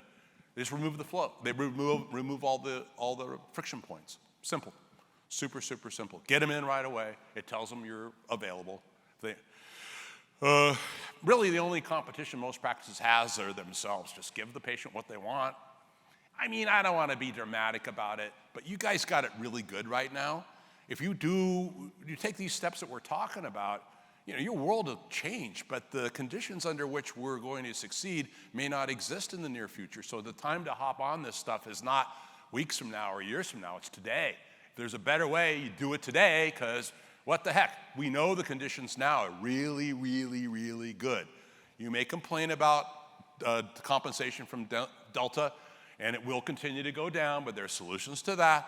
And that you may not think certain things are ideal, but I'm telling you, the conditions are ripe to do really, really well. But you have to kind of get out, not to be disrespectful, and trust me, I respect you guys to no end. But you got to get out of your own way. Don't think like a dentist. Don't think like a clinical person. Think like an opportunist business person and really kick some butt. Care for the public. Adhere to your oath of caring for the public. So things have changed, and they're going to change some more. Pray for the best, prepare for the worst. I say prepare for the worst. I think it's going to be fine. Is what happened to pharmacists, physicians, and hospitals inevitable for dentists? Well, there's a lot of movement in that direction that I'll talk with you about in a little bit. But you can still, by giving the customer what they want, you can still beat them off and kick them out of the door and stand a good chance to do really, really well for the rest of your lives. As I was just suggesting to this individual, you are what you eat. Your patient profile is really a net result of your barriers or openings, what you say on the phone, what you say in the operatory, your financial policies, all sorts of other things, basically will cause your practice to be a certain way. It'll cause your perception of your community to be a certain way. A classic example of this was in 2009 in Detroit, where Corey and I went up to Detroit. We knew they were going to shut down GM. They knew they were going to shut down Chrysler. We knew all the suppliers were going to shut down. We knew the place was going to be a ghost town. And we have 30, 40 clients there at that time. And we brought them into a stinky Marriott. And we said, guess what, guys? You're going to have to stop ignoring what we told you to do, because market's going to start shrinking. Some of your places are really got some nasty unemployment rates. And they kept telling me, oh, John, we got 30% unemployment here, all this other stuff. And I go, yeah, but that means 70% of the people are working, so get them in the door. Make it easy on them. Remove the barriers. Open on weekends. Open on evenings. Take their insurance. Make them think your insurance works well there. And thank God, thanks to Corey's hard work and a lot of the guys' hard work, all through the recession of 2009 to 2012 in Detroit, our guys grew by 11% a year on average. So just by giving them what they want, taking a sector of the marketplace that's good and just bringing them into your practice. It's easy, easy, easy. What do we got here? Oh, we got books. We got books, audiobooks, all sorts of stuff. You know, breaking 10 minutes. Oh, who tells me this stuff? Oh, you do? Okay. Nicole does? Okay. Well, I'll listen when you talk. We send you guys articles like every week or so. Please read them. We're trying to get points across to you that'll help you a lot. Just as sort of a sidebar, I've seen over the decades of doing this, the practices be kind of, shall I say politely, lured into going into some sort of a specialty type course that you think is going to make you a lot of money or whatever. Almost never except for ortho, do they make a lot of money. They're one-time deals. They're rarely rare. I mean, implants, we'll rarely, like maybe 1 out of 100 guys that have tried to do implants do more than a few a month. Because it's once in a lifetime for most people, and it's the wealthiest people don't need them, and the poorest people who need them can't afford them. A lot of stuff like that. Just be really, really careful with these things. There's no shortcuts, really. You really just gotta, and if you want to have a lot of these types of procedures, there's really no marketing we can do to bring them in except for to build up your hygiene department and have a lot of people get checked, and they trust you and they know you, and then they go, geez, man, I was thinking about getting my teeth straightened, and you go to ortho, you go to cosmetic or whatever you do, but as a result of having a ton of people in your hygiene department. Let's talk about money and time. They're your patient's preconditions. It's all about the money. They won't take off work, and they got to think their insurance is working well at your office, or they ain't coming in. They'll tell you all sorts of stuff to your face, disregard it. All that matters is whether they come in or back or refer or not or accept. They've been long documented to not take off work for cleanings, but they will take off work for urgent care diagnosed during cleanings. That's an important thing to remember. You don't want to clog your prime time with a bunch of cleanings. This is the United States. It's worse now. It's crazy. End of the day, statistically, the United States, 87% of them work essentially 9 to 5, Monday through Friday, of the workers. And you may think, oh, I'm in Las Vegas. I built the biggest practice in this town. Everybody tell me, oh, everybody's on shift work. Well, only about 2% of people are on shift work in this town. And you see them at the casinos, so there's 24-hour shifts here, right? But it's 2% of the marketplace. There's regular stuff, 9 to 5, Monday through Friday. Detroit, oh, everybody around here, they got shift work all night. Oh, it's all about 3% or 4% in Detroit, shift workers. Most of the people, 9 to 5, Monday through Friday. Most of the kids, 34% of the people are kids. They're in schools, can't take off schools. The adults cannot take off work. They do not take off work. If they did, they wouldn't be jamming up the freeways like they are everywhere in the world. Middle of the day, middle of the week, same freeway, empty. Everywhere in the world. Everywhere in the world. The definition of prime time is really strict. It's based on government statistic. It's leave before 8:30 in the morning, arrive after 5:30 p.m. The government statistics of the United States say that allows people, they say 23 minutes is the average to get from work to home, and we assume that the offices are close to their home. So we give it a half hour to get off of work without upsetting their boss and to get to your office. So 5:30 is the criteria for the first of the late appointments they can come into, and leaving by 8:30 a.m. is the latest they can leave and still get to work without causing friction. You don't want to cause friction. You don't want to cause friction in the mind of the consumer. You don't want them stressing, worrying about whether they're going to miss work, upset their boss, not get a raise, miss a phone call, all that type of stuff. You don't want that to occur. And up to 14, 15 hours on both Saturdays and Sundays. And we have tested, I think we've tested from 6 a.m. to 9 p.m. on Sundays before. Maybe I'll get Nate to come up here. Nate, are you here? These guys are out talking outside. I'd like to get him up here to talk about that. He had an office up, I think, 15 hours on Saturdays. Sundays. So after these two money conditions are first met, then the practice attributes, customer service, clinical skills have any impact. The bar is always rising. What worked yesterday won't work today. We opened up about 400 scratch offices between 1980 and maybe 2000, where we would basically put up a building, put up in a shopping center, put a site sign up. We put out a bunch of mailers and kind of make sure the phones worked and the phones were done okay. Very, very loose criteria by today's standards, and they would immediately become the largest practices in their town. We did this like printing money. It's just like clockwork. A lot of you guys, we've done this with you back in the 80s and 90s and stuff. It was real easy, but the bar rose. It's not so easy no more. You can have the most beautiful office in a marketplace, but you do certain things on the phone and certain things of your policies, practice policies that are wrong, you're bankrupt. And a lot of our clients now they take over these bankrupt practices because they just do something stupid in the inflow systems or in the practice management systems.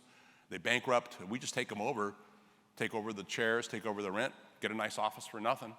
Don't have to work over the build out. We see them all the time. So I think I'm supposed to take a break now. So I just want to please remember that as we break, that dental marketing is the most fragile of all marketing. All my buddies who work with Mercedes-Benz and all this other monkey business stuff, they just laugh at me, because we're selling stuff that's pretty tough. We're kind of working uphill a little bit. We got to be really careful, really precise. If we're not, we got to really make sure that we're giving the customer what they want. So Nicole says we got to take about a 10-minute break, so let's break for a little bit. Any questions you got? I'll be hanging out here. Thanks, guys.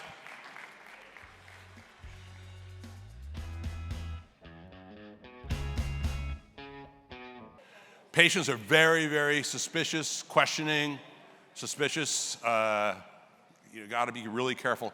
Don't fight the realities. Don't look for shortcuts.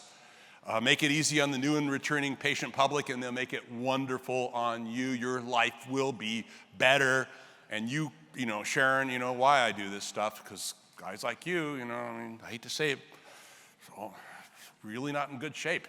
And then thank God, we get to come back and see people smiling and have a great time. She lives on her boat now half the time.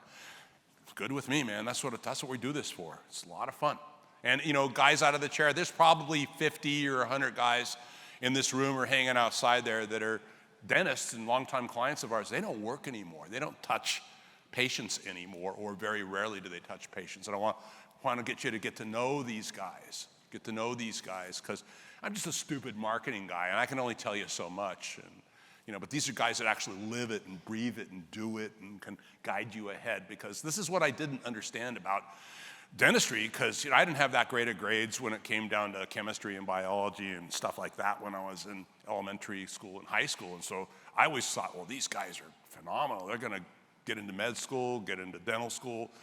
So phenomenal. But, man, after a while, it really can burn you out. It really wears you out. And I had so many guys have to get surgery, stuff like that. It's just like, man.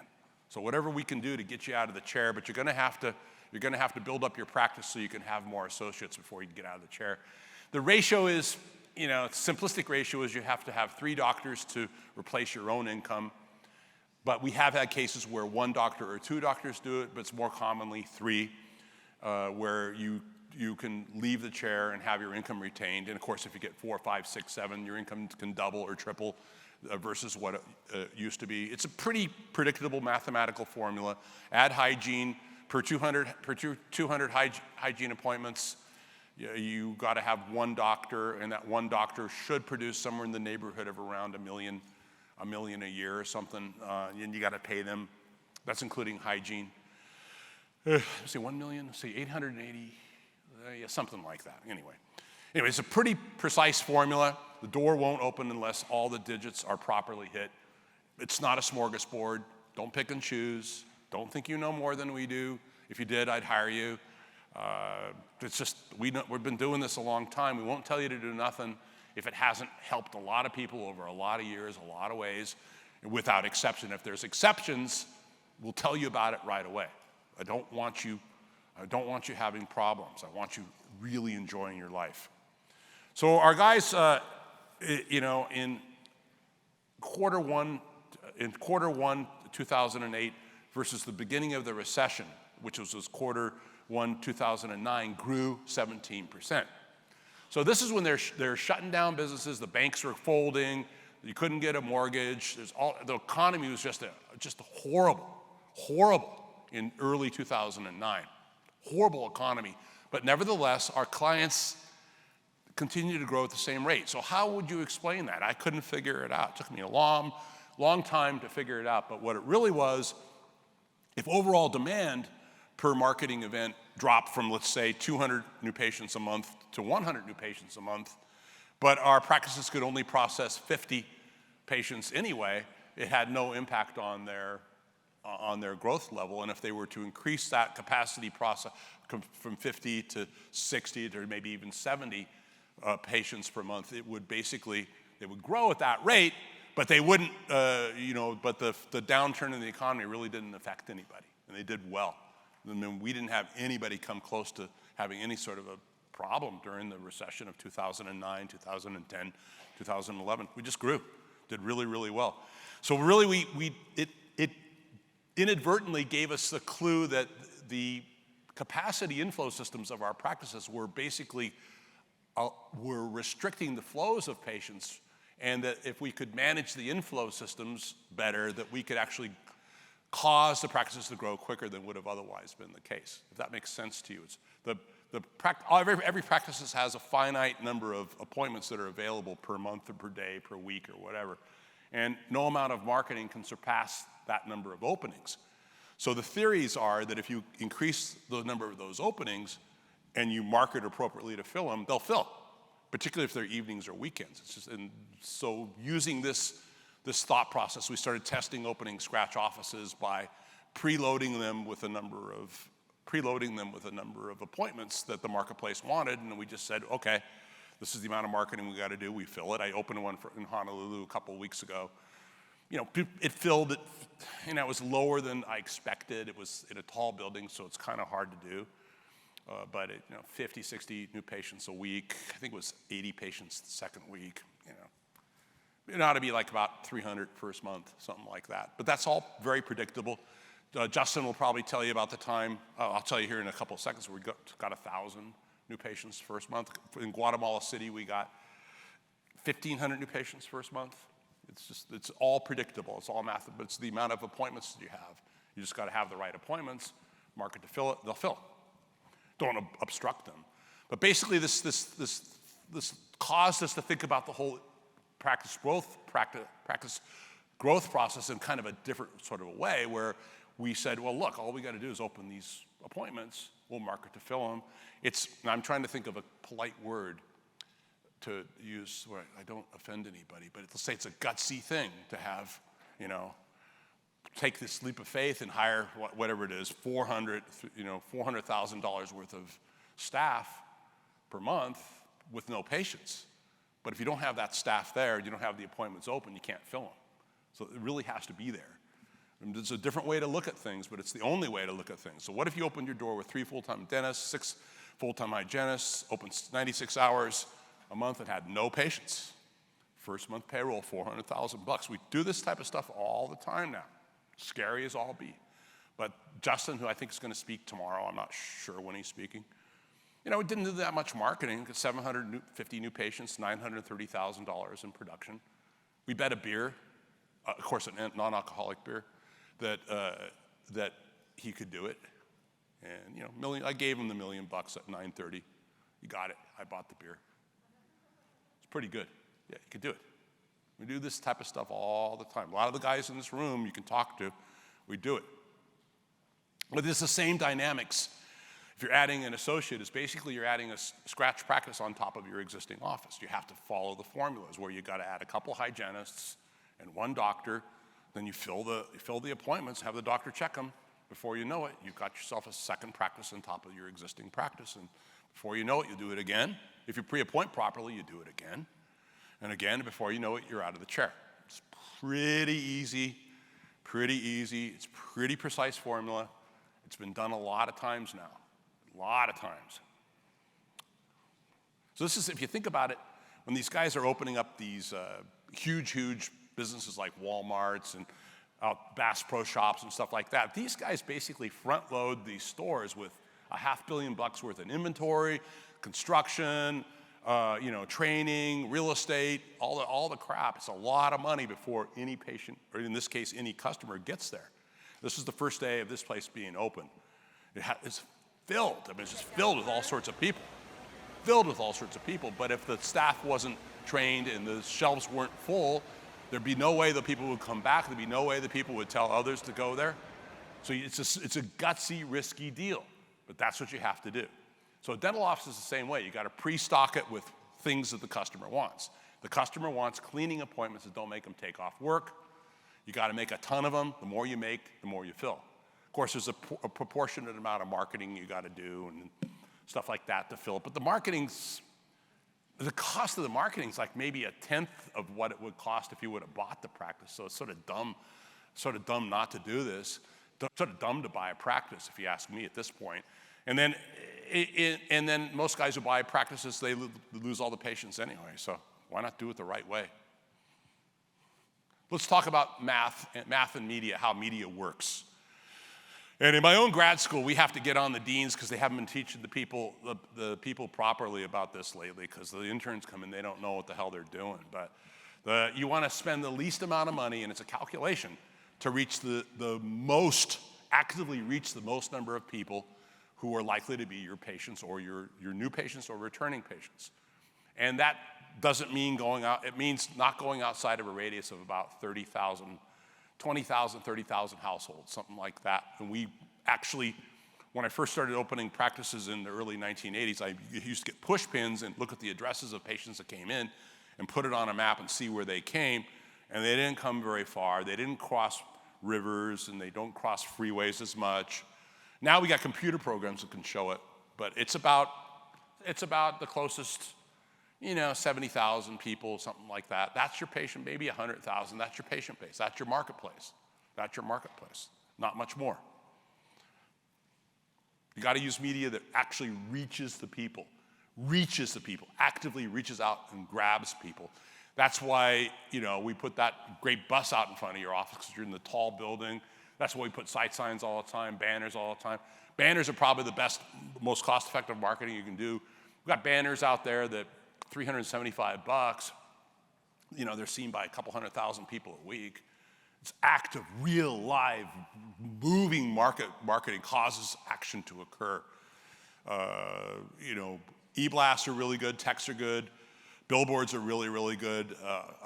Single-piece direct mail fly, we put about 120, 130 billion direct mail pieces out a year. It reaches people in their homes, and we can point where it goes, proximate to the office. And it really is the sort of the major moving component of our marketing campaigns. But it doesn't work as well if the banners aren't up and the sight signs aren't up. And of course, if the practice isn't configured well, the marketing doesn't work at all. Brochure holders are really good. Recall cards has to be thought of as a marketing tool too. Now I know a lot of guys think it's really, really cool to use these digital means where you text or you email the patients, tell them to come back in.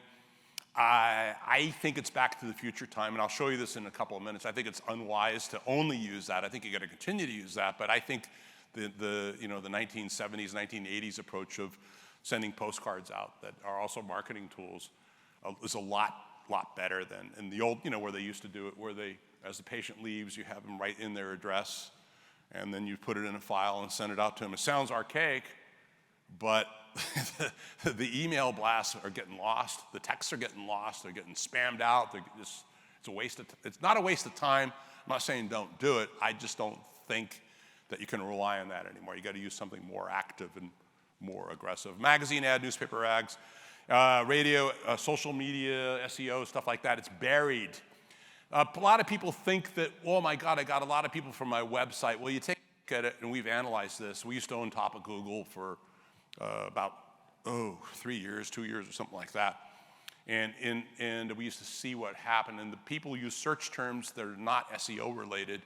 We use search terms that indicate they already knew about the practice anyway. And so it has no more causation effect, doesn't cause people to call your practice any more than a phone line causes them to call a practice. It's a means through which demand that was already created passes, if you can understand that. So we look at reach. We look at how many people are actually reached. Signs reach everybody. Direct mail people reaches everybody. Facebook ads. You know, you listen to Zuckerberg's words on this, which I don't believe. It looks like 34% of the marketplace. You miss about 60%, 66% or something like that. Our websites, we run about 500 websites. You know, the average number of humans that look at our websites, client websites every month, are only about 400. Whereas our banners sometimes, you know, like I say, a couple 100,000 a week. It's ridiculous. The largest companies in the world absolutely do not use SEO or pay-per-click or anything like that. I mean, just try pay-per-click best hamburger, see if McDonald's comes up. It won't. Pay-per-click, or just try to click for the best department store. Walmart won't come up. None of those guys use anything related to SEO or pay-per-click or any of that type of stuff. They use outdoor. Of Apple's, whatever it is, $1.5 billion advertising budget, it's almost all outdoor. It's almost all out. That's Dallas, the side of a building. That one was, that's Madrid, Spain. That's, I think, in Indianapolis or something. I'm not sure where that was. That's London, I think. That's San Francisco. That's Dallas. That's on US 101. They have, between San Francisco Airport and downtown San Francisco, I think they have 7 billboards. And I believe each one goes for like about $250,000 a month. They don't care. They don't care. They don't care. Because that's the only way you reach everybody. It's the only way you reach everybody. Take a look at these buildings in these here. These guys, they have all the ads on the sides of the building. Look at the Luxor building down there. The sides of that pyramid, they've got ads on them, Bud Light or whatever it is. It's active marketing. This is London. Active marketing. So, you know, you got to have a great website.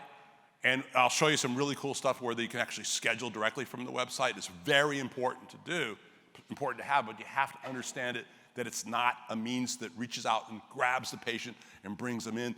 The world doesn't go out and look through the internet and suddenly somehow find you on a random basis.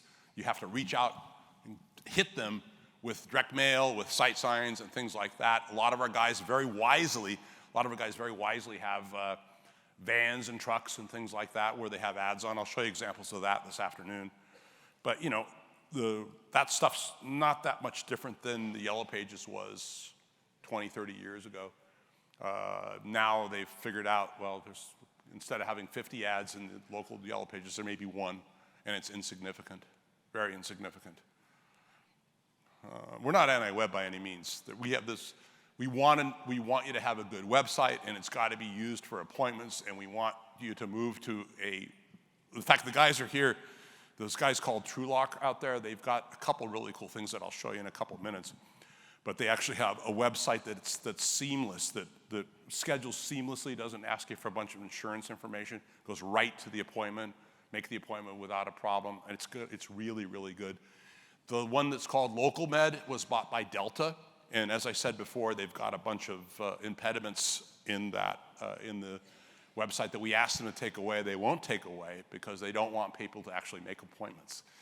They want to keep them, particularly people with insurance, they want to keep them out. So we're trying to transition everybody over to the TrueLock guys that are outside.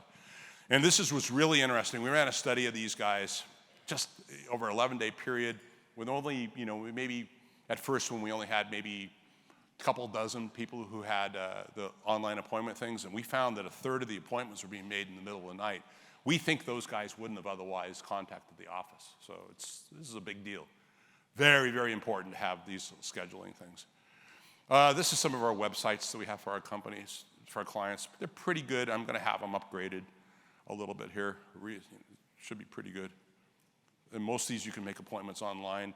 Here's just a great band. Who's that? Is that you guys? Hey! They let anybody in this place, don't they? Yeah, you guys did. Look how well you guys did. This is a couple of years ago after you put that thing up. But you also added a bunch of hygiene too, so congratulations.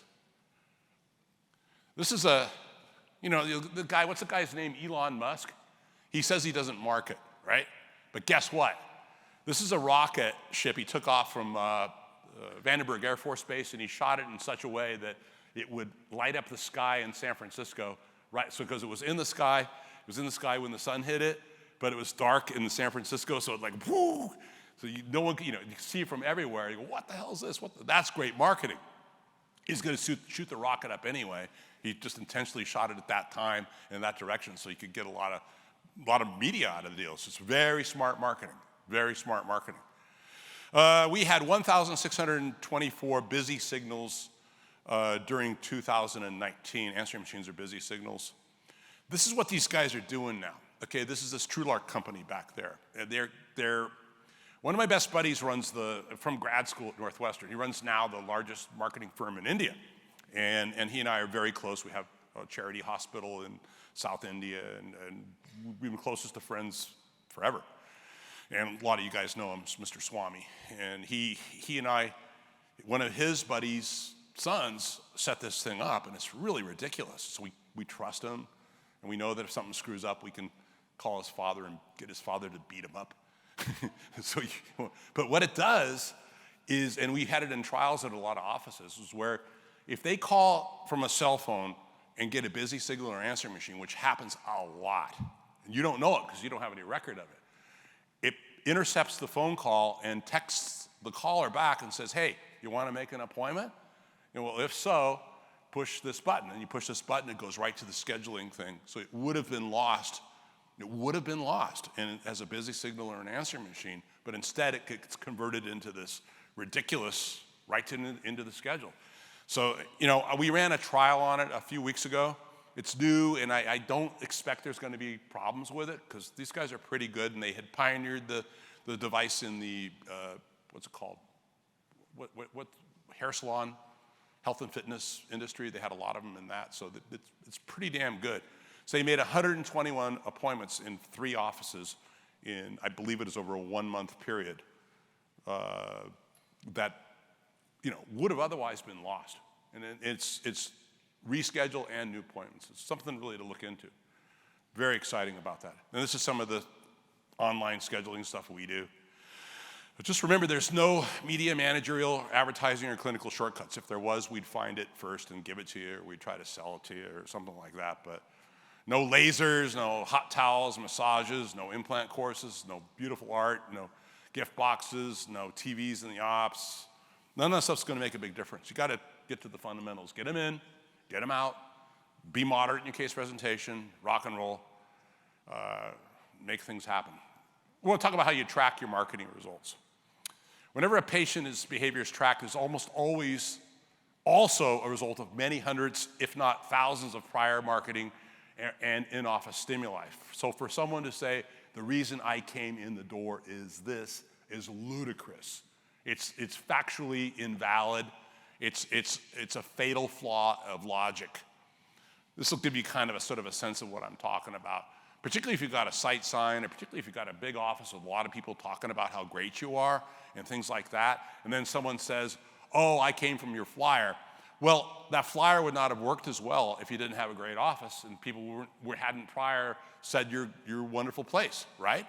Or on the other hand, they said you got a crap office and they would have, do all sorts of marketing and it doesn't really work very well because people said stay away from there. Everything works together. Everything works together. There's no shortcuts here. You got to do everything right. There's no corner cutting, penny pinching. You got to do it. They say, look, I came through, I was referred. Well, yeah, but you were referred, but the person who referred you maybe would not have referred had they not seen your sight sign 25 times, and maybe it's the 26th time he goes, yeah, I remember those guys now, and I'm going to tell my friends about that. Or you drive by with 2 people in the car, and hey, there's my dentist. And then you see the sign, and they go, yeah, that's cool. And the other person doesn't think about it, but then they get a mailer, and then that mailer would not have been acted on had they not been talked to about the practice by another person as they drove by the sight sign. So was it the sight sign, was it the mailer, or was it the great office? It's everything. They all work together. I could go on for hours giving you examples of this stuff, but basically what you got to do is get out there and reach the marketplace with your marketing and do the right thing when the patients get in the door. Remove the rub points, optimize the positives, kick some butt, and we'll talk about later on here, pre-appoint properly, add your hygiene, you're gonna kick some butt, have some fun. You ask these patients, well, you know, why'd you come in, why'd you come back? You know, it's just they're in a hazy world. All these communications, prior communications, friends who talk about your offices, appointment cards on friends' refrigerators, recall cards on their desks, mailers that they get in their homes, times driving by their office or whatever. When a lot of guys have cars with their logos on it, you put all these things together, it's a hazy sort of a web of communication that is sort of locked in the subconscious, and they eventually will act or react or refer or come back where they wouldn't have otherwise. So the more sophisticated your marketing is, less likely it is that anybody could trace it except for bottom line growth. That's all I care about is bottom line growth. This is Don Schultz, who unfortunately just passed away. A guy wrote more books on marketing than anybody in the world. Probably the senior marketing guy of the world. Says, look, how can you tell the impact of any one marketing element? It's all interrelated, holistic, and integrated. Unfortunately, I had to go to his funeral a few months ago. So only calculate reach in terms of marketing. How many people do you really reach who are in your marketplace likely to be patients or likely to be existing patients? That's all that matters. That's all that counts. That's all that Apple does. That's all that Google does. That's all that Walmart does. That's all that McDonald's does. That's all anybody, any major marketer of the world does. Only that. I don't want to talk about this stuff. Screw it. Everything works together as a system. And remember, we're targeting all of our stuff to existing patients just as much as we are new patients, because existing patients per visit are slightly more valuable than new patients. And if you have that existing patient come back 10 times over a 10-year period, they're 10 times more valuable than a new patient. Please remember that when you're worried about paying more money for a hygienist or a doctor. Please remember that. I'll go over this in detail in a little bit. So how do these guys trace their results? They can't trace their results, but they put a lot of money in outdoor advertising, I'll tell you that. A lot of money. It all works together. We still, it's been about 10 years since we saw these. Let's see. Here it is. It's been about 10 years we saw these things, 11, 12 years now before we saw these. Not too much.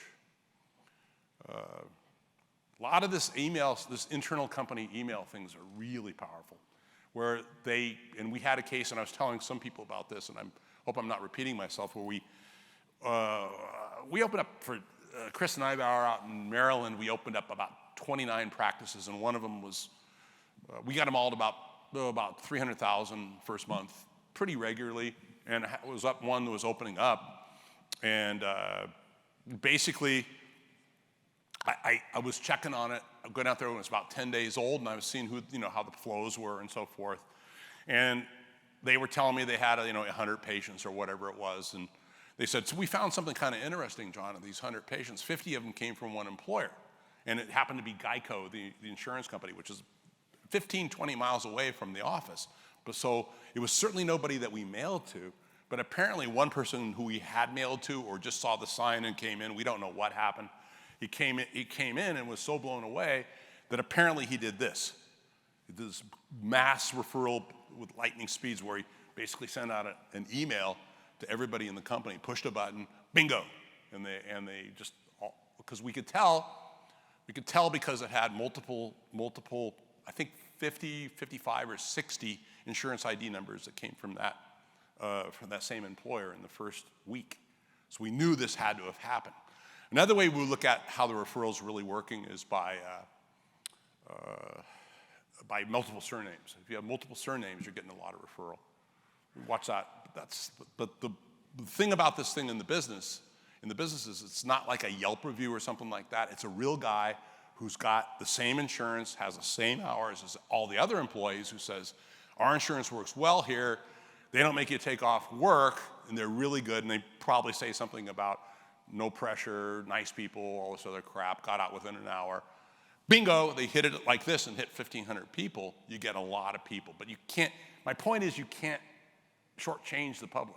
You got to really take care of these guys because they will refer. You can't ask them to refer, you could compel them to refer. And this is highly credible, somebody who actually could have come from the But on the other hand, you start screwing around with them. We had these cases. I can think of one in Arizona a few years ago. If you hammer them with a big case or something on a regular basis, you're dead. Particularly if there's a major employer in town or there's a major religious organization where they all talk to each other, you're dead. You're dead, so you really got to be careful. Really got to be careful. Just can't sidestep the necessity of having a practice that satisfies the consumer. Okay, ad hygiene, market to fill up. I got to go quickly because I got to go to the break. The public will not take off. We talked about this. 78% of the patients say they want a cleaning appointment other than work or school hours. And then of the same study, about half of these guys were scheduled during work hours. They're just not coming back. They're just not coming back. Here's another study. This is 78% prefer prime time, but most of those guys were pre-appointed midday, midweek. This shows the pre-appointments by time of day, time of week. This is a practice that's going to do really, really well because it has a ton of people that are appointed on Saturdays and Sundays, and a lot of people in the evenings. So they're going to do well. In fact, that one grew by $1 million that year. Here's one that's not going to do well because everybody's pre-appointed midday, midweek, and it did not. We actually fixed it, but they were going to decline by $90,000 annually. What happens is these practices, all these people coming into the hygiene department, they come in and they want to get back, but if the cauldron, if the vessel, if the glass stays the same, they just leak out. They're coming from all these different places, but you got to make the vessel bigger, bigger, bigger, bigger, bigger always. If you don't, you're going to stagnate. So the rule is, and this is really going to be hard to grasp, and you're probably not going to sleep so good tonight because of this, but your hygiene department should increase in terms of volumes every month. Why wouldn't it? If you have more new patients this month than you had more new patients 6 months ago, more new patients 12 months ago, more new patients 18 months ago, why wouldn't it increase every month? The failure to add hygiene and proportionate doctors to check it is the reasons why practice stagnate and the reason why practice owners stay in the chair. The way to get out of the chair is there's no way to do it. So the wealthier, better educated, insured they are, the more likely they are to accept, return, and refer more people like them. These wealthy guys, they spend 2 to 3 times more, but in 2021 and beyond, virtually all will absolutely no longer take off work for the cleanings. Absolutely not. This is really important. The people who come in on the weekends are twice as likely to have insurances with $5,000 or higher maximums and twice as likely to have insurance maximums between $3,000 and $5,000 versus middle of the day, middle of the week. Big deal. It's a big deal. Big deal. Everybody thinks Delta patients are all the same. No, they're not. If you're an upper income employee, you have different insurance than the guy that puts the nuts and bolts on the car. This is the data. This is not when the work was done, but where the work was diagnosed and accepted. People who had work that was diagnosed and accepted on the weekdays did about half to a third the amount of money as the people who were diagnosed and work was accepted on the weekends. Huge, very important consideration for if you're going to work, do you want to work harder or smarter? Don't work hard, work smart. Check guys on the weekends, check guys in the evenings. You're going to get more money, you're going to get more acceptance. And this is a study of only 10 offices, and this is the differential between insurance compensation to the practice that we did on, I think these were Hawaii practices. We have like 12 practices in Hawaii. This is all the Hawaii practices because they all thought Delta was the same. It's not. There's huge differentials between what you get paid. The practice gets paid. So the wealthier they are, the more likely, if they come on weekends or evenings, they're going to have better insurance, going to pay more money per procedure. So the copay, if there is any, is going to be less, and the guys make more money, so they're going to accept more. That's why there's this threefold differential on the weekends and evenings versus the other guys. Returning patients, and I don't fully understand this, per visit, they do just slightly more than the new patient does. Maybe because they trust you. I don't know what the deal is, but to think that new patients are such a big deal, it's not that big of a deal. You got to get new patients in, but to try to do a lot of work doesn't make a lot of sense. Patients had their teeth cleaning generated $359 more than revenue than patients that didn't as they return. Practices with Saturday hours are growing 27%. The ones without Saturday hours only grew 10%. Practice with 24 or more primetime hours produced 33,000 per ops. The ones without produced about half. If you're going to pay your rent, you're going to pay your overhead, why not fill it with the best patients? You can sort of see a different mixture of what your marketplace is all about if you have hours that are Saturdays and Sundays. You can actually infuse the wealthier type, the better patient types into your practice just by having the hours and accepting their insurance. Every way we look at it over so many years, the practices weekends produce about 3 times as much as the ones that don't have weekends. Evenings, all that stuff. Huge deals, huge deals. Huge, huge deals. I mean, I go through this stuff like crazy. I got to go kind of quick. You know, the more hygiene patients that the doctor checks, the more restoratives that's accepted. Some of our guys are nuts. They do a lot of work per hygiene check. And just a bunch of these guys here. Some of these guys you know.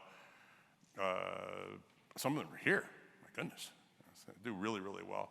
This is a chart that Seeger did. I think Seeger's here, where you can see how production follows hygiene patients. It always does, always has. It's all about hygiene. All about hygiene. All right, so you guys asked me about hiring, right? I'm going to get started a little bit, and I got to speed up a little bit now. I apologize. But this is how you get hygienists. You can wait around for them to go into Indeed, or you can, I hate to say this, go poach them out of somebody else's practice by sending a postcard into their home and offering them a lot of money with a pretty major league signing bonus. You can offer them $150 an hour, but you're not really going to pay them $150 an hour. You're going to pay them $60 an hour or $50 a patient, whatever is higher. And if they throw in a couple of clean recalls and so forth and so on, and one new patient, they can see 3 patients an hour very easily. The average production per hygiene check in the United States right now is $830. So who cares if you pay them $50 to get $830? Some of your practices are higher, some of your practices are lower, but that's the average. So these things, like the other day, Sheila and I were talking, because, you know, I don't want to throw money out too much, but she's losing like $300,000 a month because she didn't have hygienists. She couldn't get hygienists. And I don't know why it happened, but I said, Sheila, come on, let's not screw around anymore. And I put one of these together for her in about 15 minutes, because they were just laying around. We just changed the names. Right? And then we sent it out a couple days later. 3 days later, she had 4 interviews. She hired 3 of them. Boom, done, just like that. Healed. I'll hurry. Really, it doesn't cost, I think it maybe costs $1,000 or something to send these things out, but a lot better than losing $300,000 a month, that's for sure. Why not Holbrook Hygiene by the normal amount? Okay. I think I should stop here. I'll stop here. This is a good time to stop. Yeah. We have Justin next, and Yeah, then yeah. you're going to be back. Yeah, I'll be back. Can you guys hold it right there? I'll just come back later.